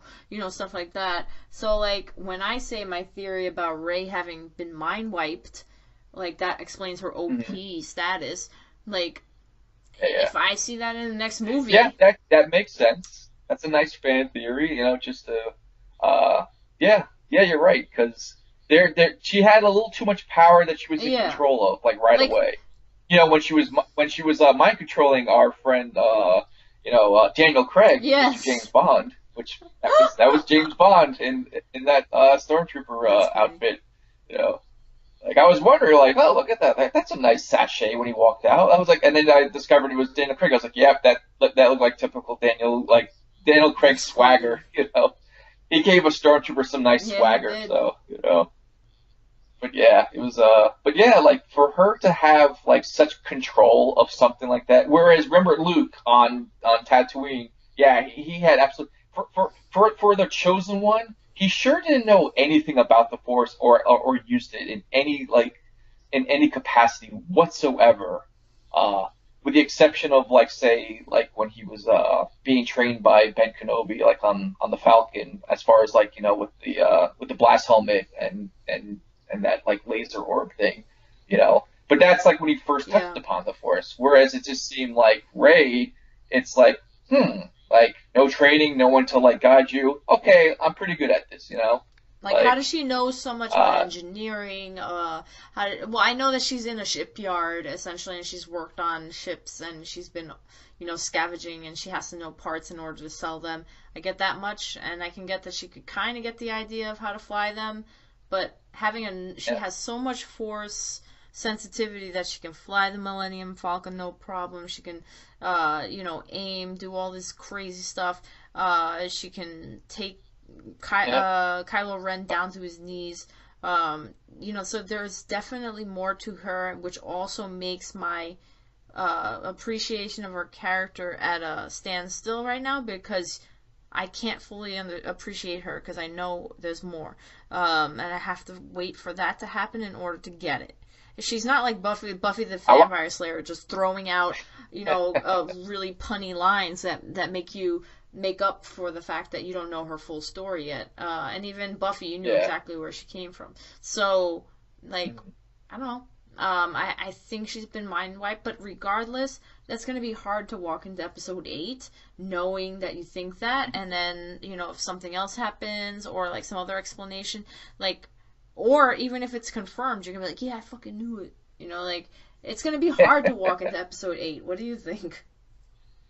Well, look, I want to say, like, right before we get on, let's just put a pin on that one for 1 second. I just want to say, it just hit me that with this movie, while I was watching it, I was sort of like, like I saw it all coming, but for some reason, it was very subtle, but it started to make you think, like the way we're going into it now, uh, like how there's so much more because all of a sudden like they're like the floodgates open, uh and I kind of like that feel of like I was watching the movie going all right, like I kind of saw that coming, or this is cool, and there's no surprises there, but at the same time now I'm saying, well, actually no, there are a lot of things that's going on. There are a lot of like levels and a lot of layers, so I kind of it just dawned on me with that, so I No, just wanted no, to say I that. think that's uh fine, because like that's obviously what we're going for, like talking about this stuff, because otherwise we wouldn't have just gone through an hour worth of talking about it for nothing. But yeah. so So, going into so episode wait, 8, like, do you think it's going to be harder than uh, going into episode 7, or what do you feel like you're going to be like in a year and a half? How are you going to spend the next year and a half talking like this? well, that's the thing. Because I was telling David last night, it's just like, yeah. He goes, oh, we gotta wait for the next one. I was like, yeah, but it's only in a year and a half. He goes, a year and a half. I was like, oh yeah. I mean, I was like, don't worry. You can fill your time with other like stuff. He goes, I don't want to. Yeah, It's like, me either. but going into it, there's just going to be that excitement of knowing that the story continues, and you know they're definitely going to throw in some new stuff. For instance, like Captain Phasma, I was surprised at how they underutilized her, and not only surprised, but I was actually kind of glad they were like it was subtle. They didn't use her at all. It was basically here we are. This is Captain Phasma. Because honestly, the hype behind her, like uh, her being in that position and like that character. She's like this elite like stormtrooper sort of person. I honestly believe she was going to be in the movie, and she just really wasn't. Yeah. It was almost like a Boba Fett sort of like it was Boba Fett. Do you think that's what they were going where, for? I heard someone else. I think so. I think it was one of those characters they wanted for people to go, wow, like who is she? Because it's hard to do nowadays where people like kind of expect stuff. Like for instance, when Boba Fett was in Empire, no one really I mean, I don't think they realized what they were doing when they No. added him. Like they didn't think he was going to have such an impact, you know. And I think that's kind of maybe what they were kind of going for. Like they wanted to go back to the subtlety of not over explaining stuff like they did in episode one, two, Sure. three, where everything was just sort of like shrouded in some sort of mystery. It was like, oh, the Force is this. All of a sudden, now the Force is, oh, hey, yeah. So, the Force are these little like, Midichlorians. micro like, Blood things in your things. system. Yeah. Yeah, and you're just like, huh? And or like the Clone Wars, just like, oh, what is this clone? Oh, the clones. Well, that's easy. Like this is this Jango Fett guy, and we just duplicated him, and like over like it was like a whole trilogy of It really exposition, was. Like here we go, like this is everything that's going on, and so I kind of like what they did with her. I was kind of surprised, and yet I was pleasantly surprised they didn't use her, like at all. Like just little bits and pieces. The landing party, that whole thing with the what was it when they captured Throw her in to the trash compactor. yeah. And the fact that they didn't take off her helmet. I was Yeah, because we already had enough helmet reveal with Kylo Ren enough. 2 seconds. I gotta plug. Yeah, so like when it comes to the mask reveal, now she wasn't revealed, so that was pretty cool for her character. Now I think the contested part is thinking about how to contextualize Darth Vader and Kylo Ren, because obviously Kylo Ren is, a worshiper. He's heard all the stories from his family or whatever, and thought that his grandfather was right, and obviously Luke sucks or something. Let's go with the dark side. So he's worshiping that dude, but he had to have known that, Darth Vader's Anakin's life was so messed up that he had to be dependent on that. So now you have to ask yourself, is Kylo Ren revealing himself, showing his face for a purpose, to say that he's not, like story-wise, not yet fully the dark side, or is he just showing that he's not as dependent on the mask? Is he just unstable? What's the purpose of revealing the face of Kylo Ren so quickly? Hmm. I mean, I'm just putting it out there.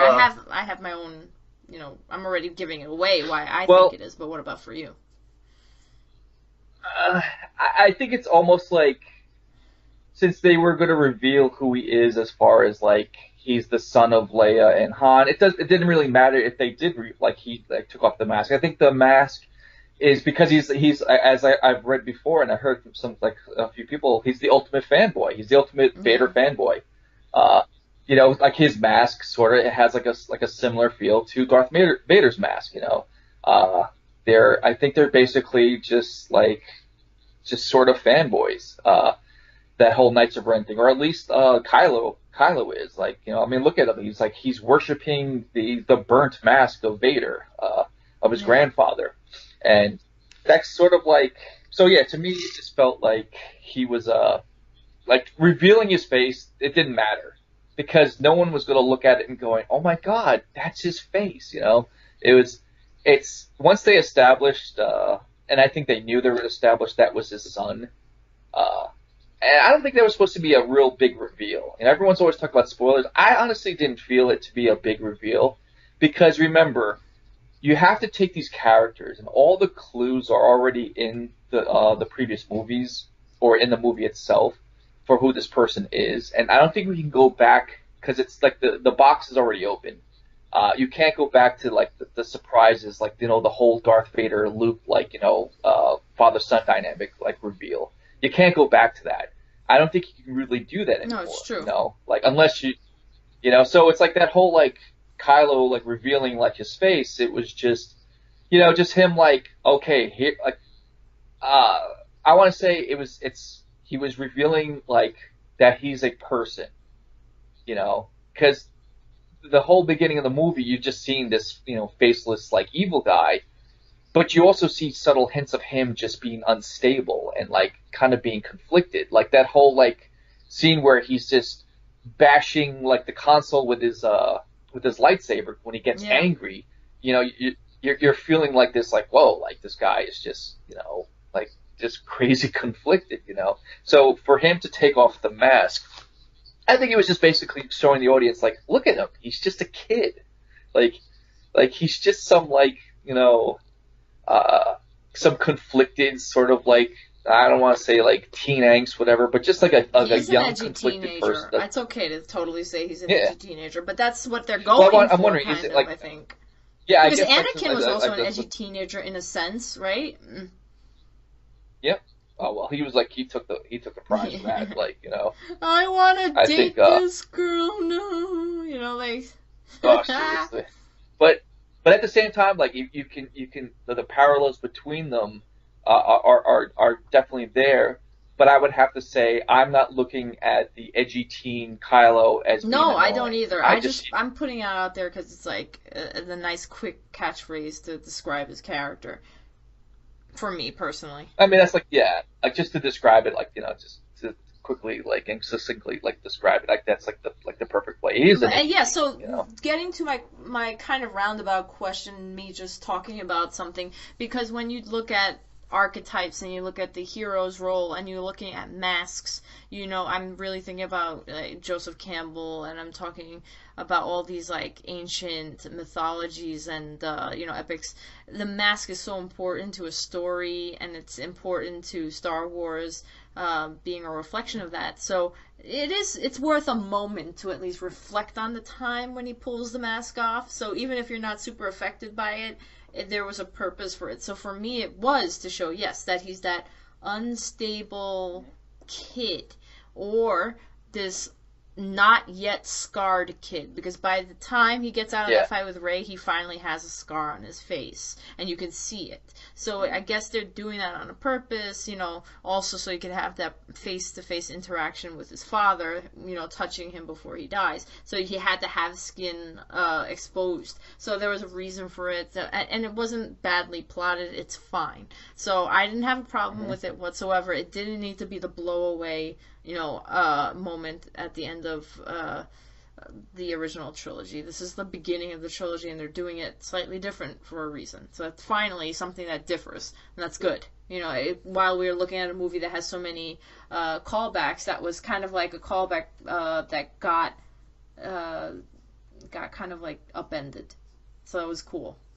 Well, going to the whole thing about masks and like like the cultural significance of masks. How they always say like when you wear a mask, you're a different person. Like for instance, you lose inhibition, you do things, you're actually like are able to do things that you wouldn't necessarily do with your true face.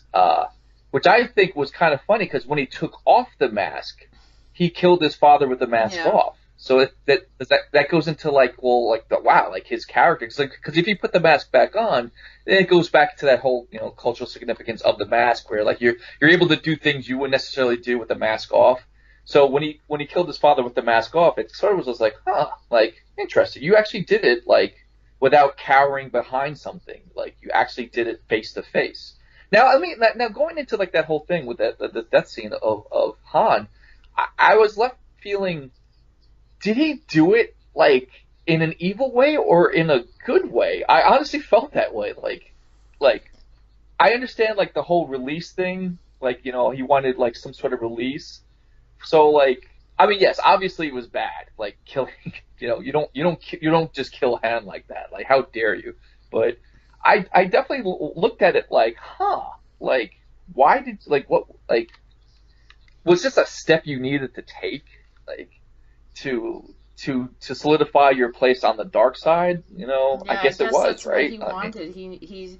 He had to kill his father because I guess that's what Snoke wanted, and also because that was part of his training, so to speak, to solidify his stance. Because otherwise, Snoke would look at him as and Snoke makes that clear that he doesn't know whether or not he's totally on their side in the sense like he's a loose cannon, so to speak. So I guess doing that is like to prove yourself, you must do this. So he had to kill his father in order to prove himself because his father was the key to keeping him on the lights, instead of in the dark. So I guess it was that what you're saying is that it was necessary. Yes, it was necessary for him. It was a release, but I mean, poetically, was Han just there doing that because he knew that's what needed to be done? I guess in the yeah, hero's that's what I'm story, thinking. things Like, have to be moved along. Yes, so it has to be a reason, and yeah, that was the reason.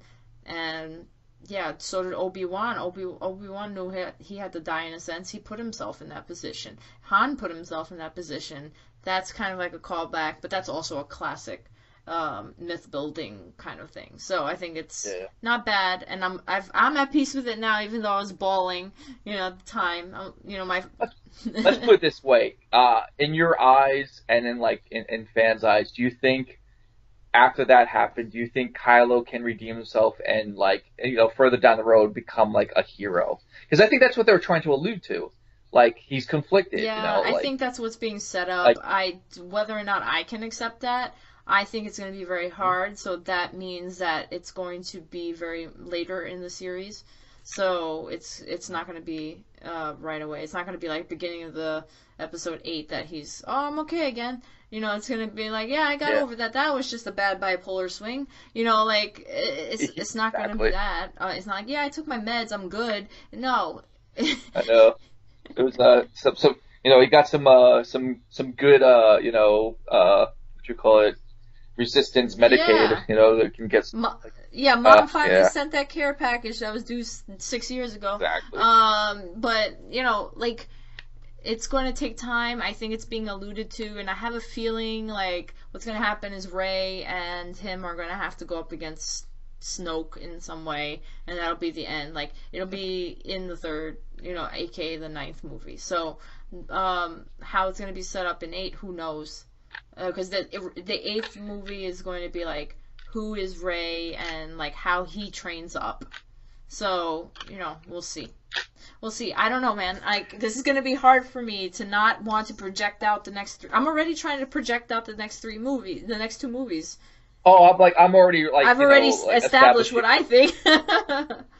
Yeah, which which is I think in this day and age with the internet and so much information kind of going back and forth between like the people who are like behind like the creative like Hmm. helm and just the fans themselves. I think again it goes going back to saying how it's good feedback, like the whole thing with the stormtroopers, like like being dead shots now.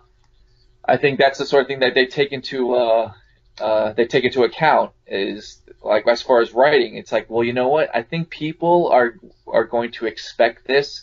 Let's throw them a curve. Let's throw them a curveball. So I think it's in a way this movie is sort of establishing a lot of stuff where it's making people think, oh, this is what's going to happen, and before you know it, it's like, oh, like I guess we were totally wrong Yeah. about that. So I think it's a good thing, like a nice dynamic now between like these like movie studios and the public.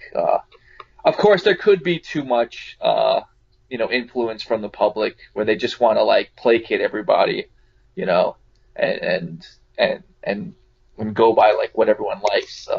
Like AKA Friends. I remember Friends like back in the night when like I was watching with my sisters. Like they basically just placated the Yeah. audience, Uh, like every week it was like they just wanted to make an episode so the audience would go, Yeah. Yeah. oh, Yeah. But so that's so serial it can like writing. it can Yeah. turn on. Like, So yeah, so it can just become like just a little too a little silly and just inane like how they go about things. So like yeah, you can take it both ways. You know, it's like the whole thing with CGI and practical effects. You can use CGI to your to your benefit, or you can just overuse it and oversaturate your your movie with it and just leave people feeling empty. Yeah. So uh so yeah.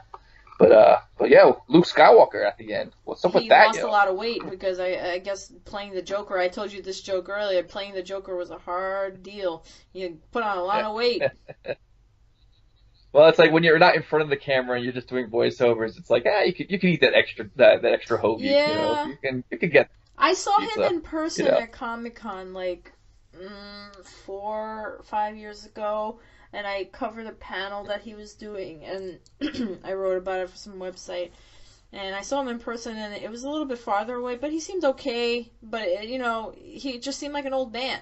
But now he seems like an older guy who's in shape. So that's right. I think that's where he should I mean, be. he's he's Yes, reinvigorated. he You looks know, totally because this younger, is what like happens. absolutely Think younger. about this. You're pretty much in the top 10 movies of all time, and you're probably not a millionaire. I mean, maybe with the whole with the voiceover work, he's has a nice comfortable living, but he is nowhere say for instance Harrison Ford is he had his run as an A-list actor and he's still I'm sure he could still come out with a movie and people will go in droves to see it, maybe not like it was 10 15 years back, but he did have that career where it's what happened to Mark Hamill.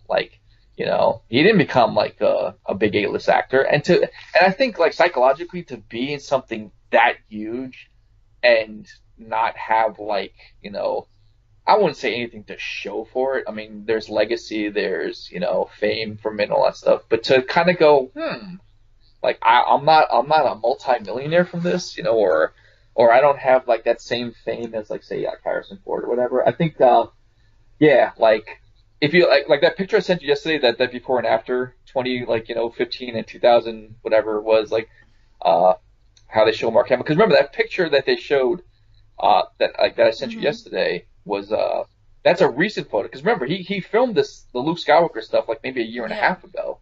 Uh so he actually lost more weight, and he looks, like I said, he just looks more reinvigorated.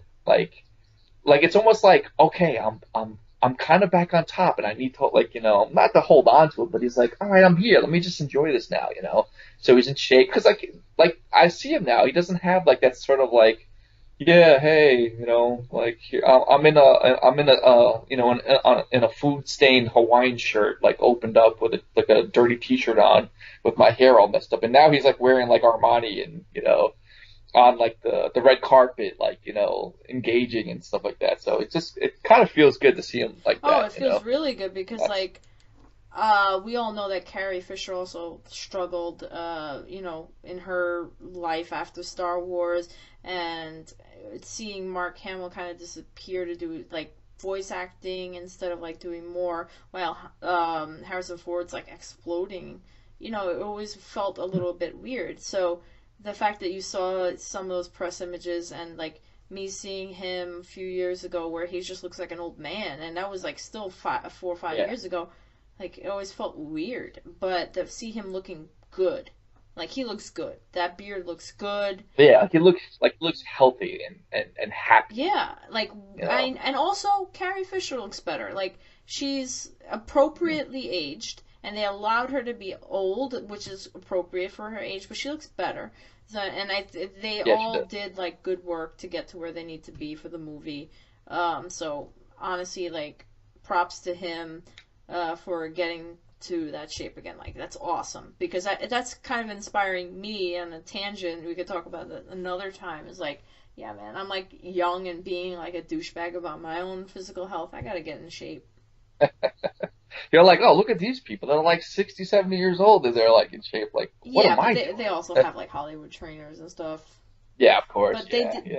and they have that motivation of well, hell, I'm making money and I'm going to be like on the big screen. Like, hell, I think I would be super motivated Yeah, but he myself. looks like a Yeah, badass in the cloak. I mean, the last scene with the helicopter, or shot at the end was kind of a little bit long winded, but it was cool.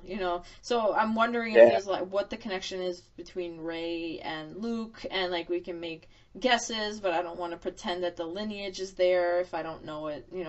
We'll would that be too Yeah, obvious though? exactly, Would that be too exactly. I obvious? don't want to guess that in case it's too obvious. I Yeah, also don't want them to maybe. always throw wrenches based on fan theories. Like it's okay to feed us something that's logical. So I don't want to be totally against it if it's true. Yeah, true. Yeah, because you don't want to, all the speculation and all like it's just the back and forth and trying to figure out like who's who and what they're like, where they're from. It can be mind numbing. And It could it'll just ruin it and for it can you make in you a go sense. crazy. Yeah, yeah. Like that's when you kind of go, all right, well, I know the story. Why do I need to see the new movie then? We'll see. I mean, But yeah, I'm not even going to. It's like a 50-50. She could either be Luke Skywalker's daughter that had a mind wipe and he tried to keep her safe somewhere, which is dumb because he leaves her on a fucking the desert planet like he was left on. That's so dumb. But anyway, he knows it didn't work for him. Or it's the Emperor's yeah, daughter. or yeah, exactly. It could be like some other thing. Who knows? I don't want to know. I don't want to Yeah. guess too much. And then I start reminiscing about like Mara Jade, and I wish that she were a thing. And you know, Oh yeah.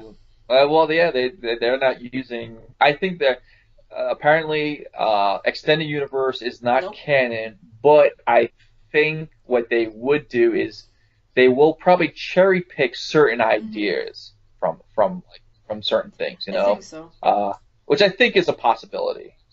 Like the whole like everyone was like talking about how they want to make I don't know if you would necessarily call them prequels now, like any like for instance like they're having a Rogue Squadron movie, which is basically like I think the premise is the stealing of the Death Star plans. Uh, so I don't know if that's from like I guess would it be between Empire and Yeah, Jedi.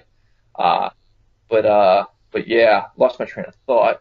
but that's fine. It's because like Mara But Jade like triggered that conversation, and then you were Oh, actually, I know what I was just saying. I was talking about how like that's like that's the period of hmm Zahn, and everyone like of loves that course it was so storyline. good. Like the yeah, so like I said, they may not use those characters per se, but I think they will kind of cherry pick certain ideas from those books because I think what happens, going back to that whole like fan influence, uh, if you got something that's really really good, like they might just say, you know what, let's just throw something in it because it actually is a good storyline, like.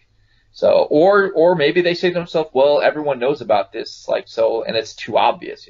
But they do that with comics, like for instance, like the whole, uh, you know, the Marvel, like the MCU. It's as far as the Avengers go, like yeah, it's all like plucked from comics. It's not like it can be truly avoided. It may not be the same, like say for instance Ultron, like the storyline, like the his origins may not be the same, but it's sort of there. It's plucked from a source. Yeah. So who knows? Like who knows Who what they knows would do with that sort of exactly, and stuff? that's why like I think we're going to see like little bits of maybe her character, for instance, like Mara in like Ray or somebody else, and they may pick other characters to do the same thing, or storylines from the extended universe that's not canon anymore, because there were I mean, people made careers out of writing these things, and that Yeah. means that they had some thought put into their work, and they had to care about Star Wars, so they had to have some good ideas, and it's totally fine to borrow from that. And if it's sensible, they should. If it's going to be just like hand fisting some bullshit into it, then don't. But we'll see what happens. I'm Hmm. really excited. I'm glad that I walked out of the movie theater like not hating it, and then wanting to talk about it, as opposed to walking out of the theater disappointed. And what I did with episode one was I went to see it 4 times to convince myself that I wanted to like it, and I just couldn't convince myself. So I'm going to see Yeah. this willingly because I know that I'm going to see it again. Even though it's frenetically paced and there's certain little oddities here and there, I still enjoyed it. I'm going to watch it again because I enjoyed it. Yeah, I think now I can go back to watch it a second time and go in just to enjoy the Yeah. adventure, you know. Like I think that's because I actually first thing this morning after I woke up from my coma, passing out last night right away. First thing I did was I went online to see like if there were tickets available, like for this morning. I was so ready just to go. I'll go to a 9 a.m. showing. Yeah. I don't care, you know. Like that's how like I was like I just want to go and just see it for like just the fun now. Whereas I think it was like seeing it the first time. A lot of people are going to watch it with like looking through a certain lens. They're going to look at it with a certain bias. And I think like whether it's a conscious decision or a subconscious decision, you're going into it with like heavily Yeah. loaded. So once you get that out of the way, I think you almost have to see it a second time just to enjoy it for what it is. Yeah, You I know. think I'm going to So enjoy it the second time for the same reason. I think also oh yeah, I totally there's going to know. be Like for I me. I'm going to go see it in the world's largest movie theater screen. That's my second thing because apparently Seoul has all these crazy movie theaters besides 4DX. The next one is like in another area. There's like one of the biggest screens in the world. I'm gonna go see if I can see it there.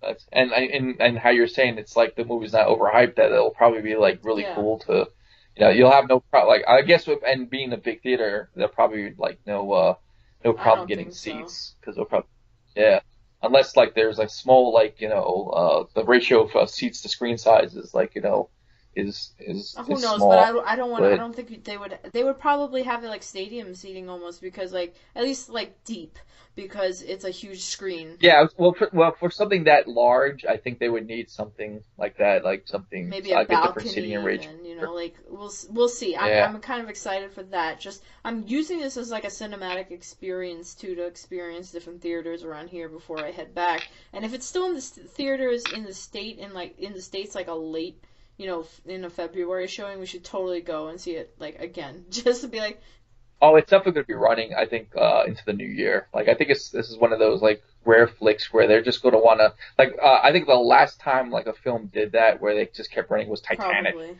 where they just decided to keep it running. Because if you notice, like the shelf life of a movie in it's theaters nowadays, it's fast. like what is it like?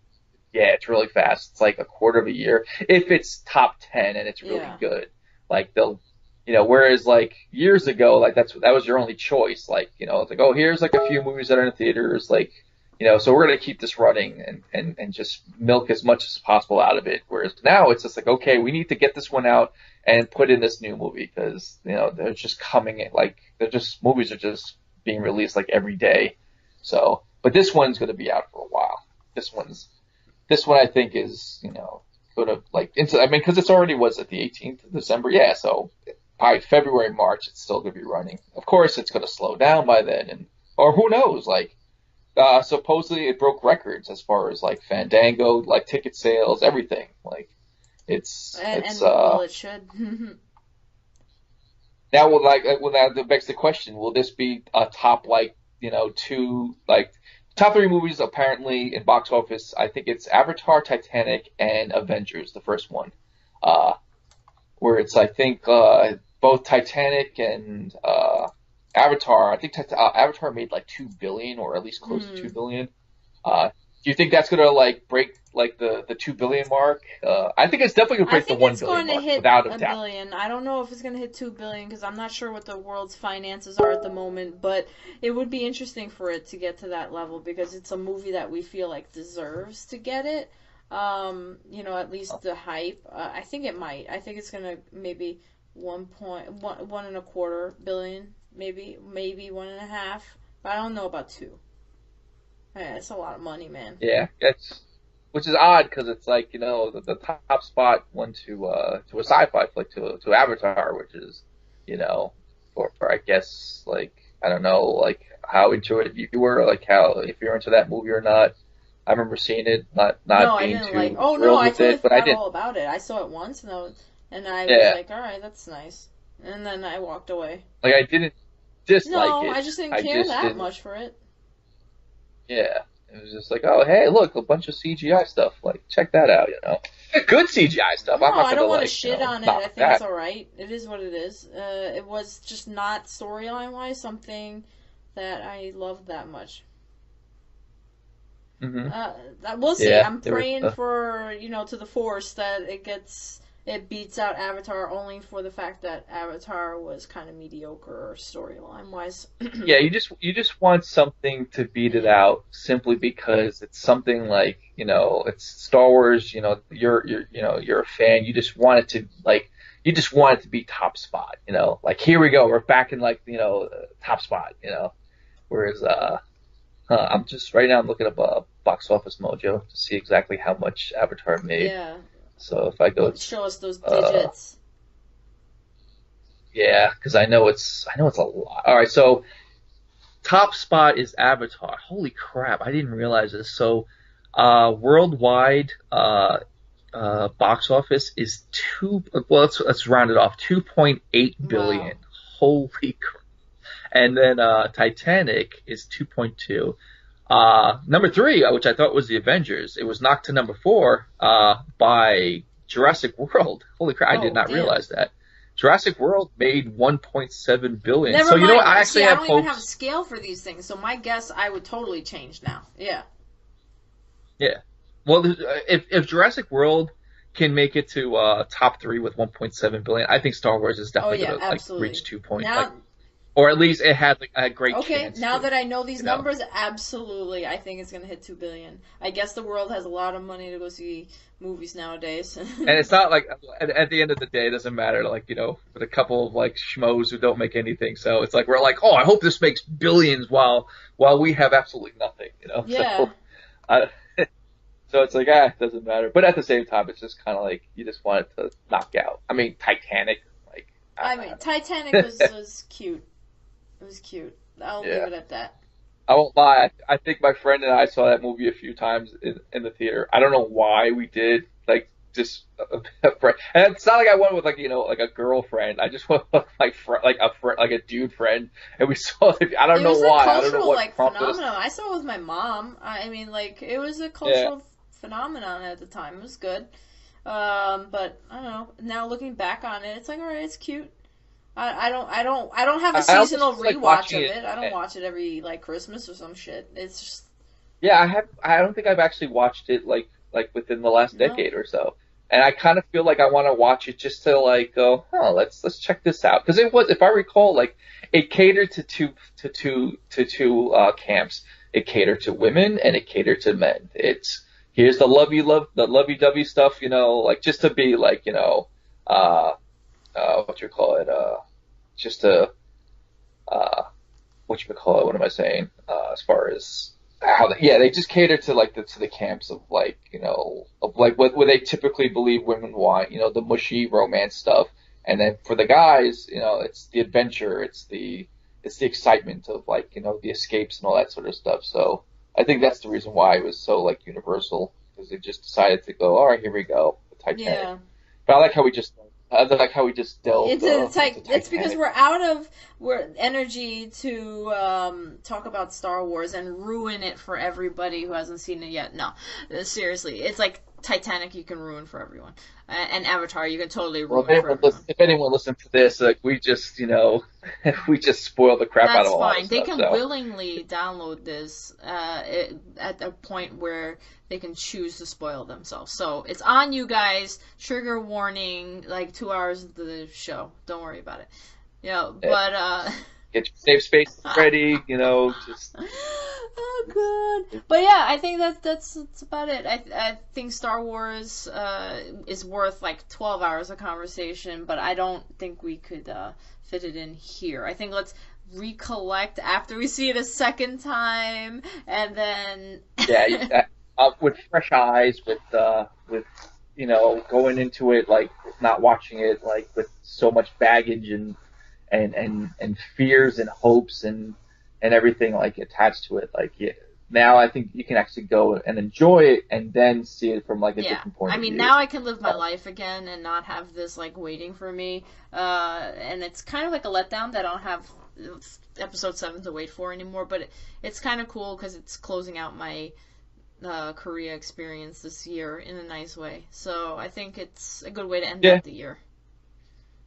Yeah. yeah, because there you go. Like you're within the home Yeah, stretch, and then right? I'll be back in the States in about 5 weeks and kind of focusing on other things like esports and watching Star Wars episodes 4, 5, and 6 in a row in my parents' house and sleeping, and it'll be great. That's exactly what I'm going to do tonight. I think when I go to work, I'm bringing, the original trilogy in and just watching and looking for clues. Because, again, I go back to like, all the clues are already presented. You just have to find them. You just have to extract them. Yeah. And I don't want to overthink it, but I also just kind of like, it makes me want to watch the Yeah, because original there's other trilogy stuff again. like I would totally do this on another podcast, which is watch them together simultaneously, like time the start of the movie and then be like, oh god, like a reaction. Because look at stuff Hmm. like the mask of Darth Vader or even Luke's hilt. Are these things that I don't even remember where Darth Vader's mask was in Return of the Jedi. I'm like, what?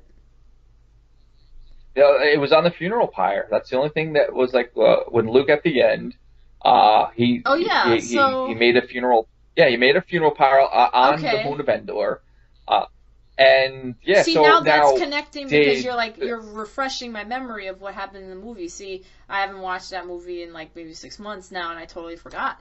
Yeah, because I have like a and memory of it a fish, so I didn't make that connection. So I have to watch it for that kind of shit. yeah, and then also now it just opens up more because it begs the question: did he save it as a family Yeah, heirloom? Did he exactly. like like how exactly do you retrieve Darth Vader's And mask? Like unless like Luke obviously just took it and said, you know what, let me take it. Or why would you take something from a yeah. funeral pyre? Like wouldn't you just let it all burn and that's that? Like so now that's just just more questions and more So avenues that have that's why opened I up. didn't even consider it as being even existent because I would have just assumed, probably in the back of my mind subconsciously that the mask is gone forever. But they saved it for some reason. Woohoo! Let's rewatch. Like, yeah, yeah, it is funny. It's like, it's actually like a physical like remnant of Darth Vader. Like, it's there. Like, that's is it used as like, I mean, like, is it used as inspiration? Is it used as like, say, a conduit to like the dark side? Like, but yeah. Then it says just. Like, then it asks, like, begs the question: was Darth Vader fully reformed when he died? Because if he actually was reformed, then I guess it wouldn't necessarily be a conduit to the dark side. It's like, this is Well, let's mind-boggling. rewatch it at some point together and like hyper focus on these things. I think it would be entertaining. But Yeah, enjoy seriously. rewatching it Uh, tonight, and then I'll save it for next time. All until the right, next one. peace. All right, I'll talk to you Bye. later. Yeah, That's it a was good fun. one.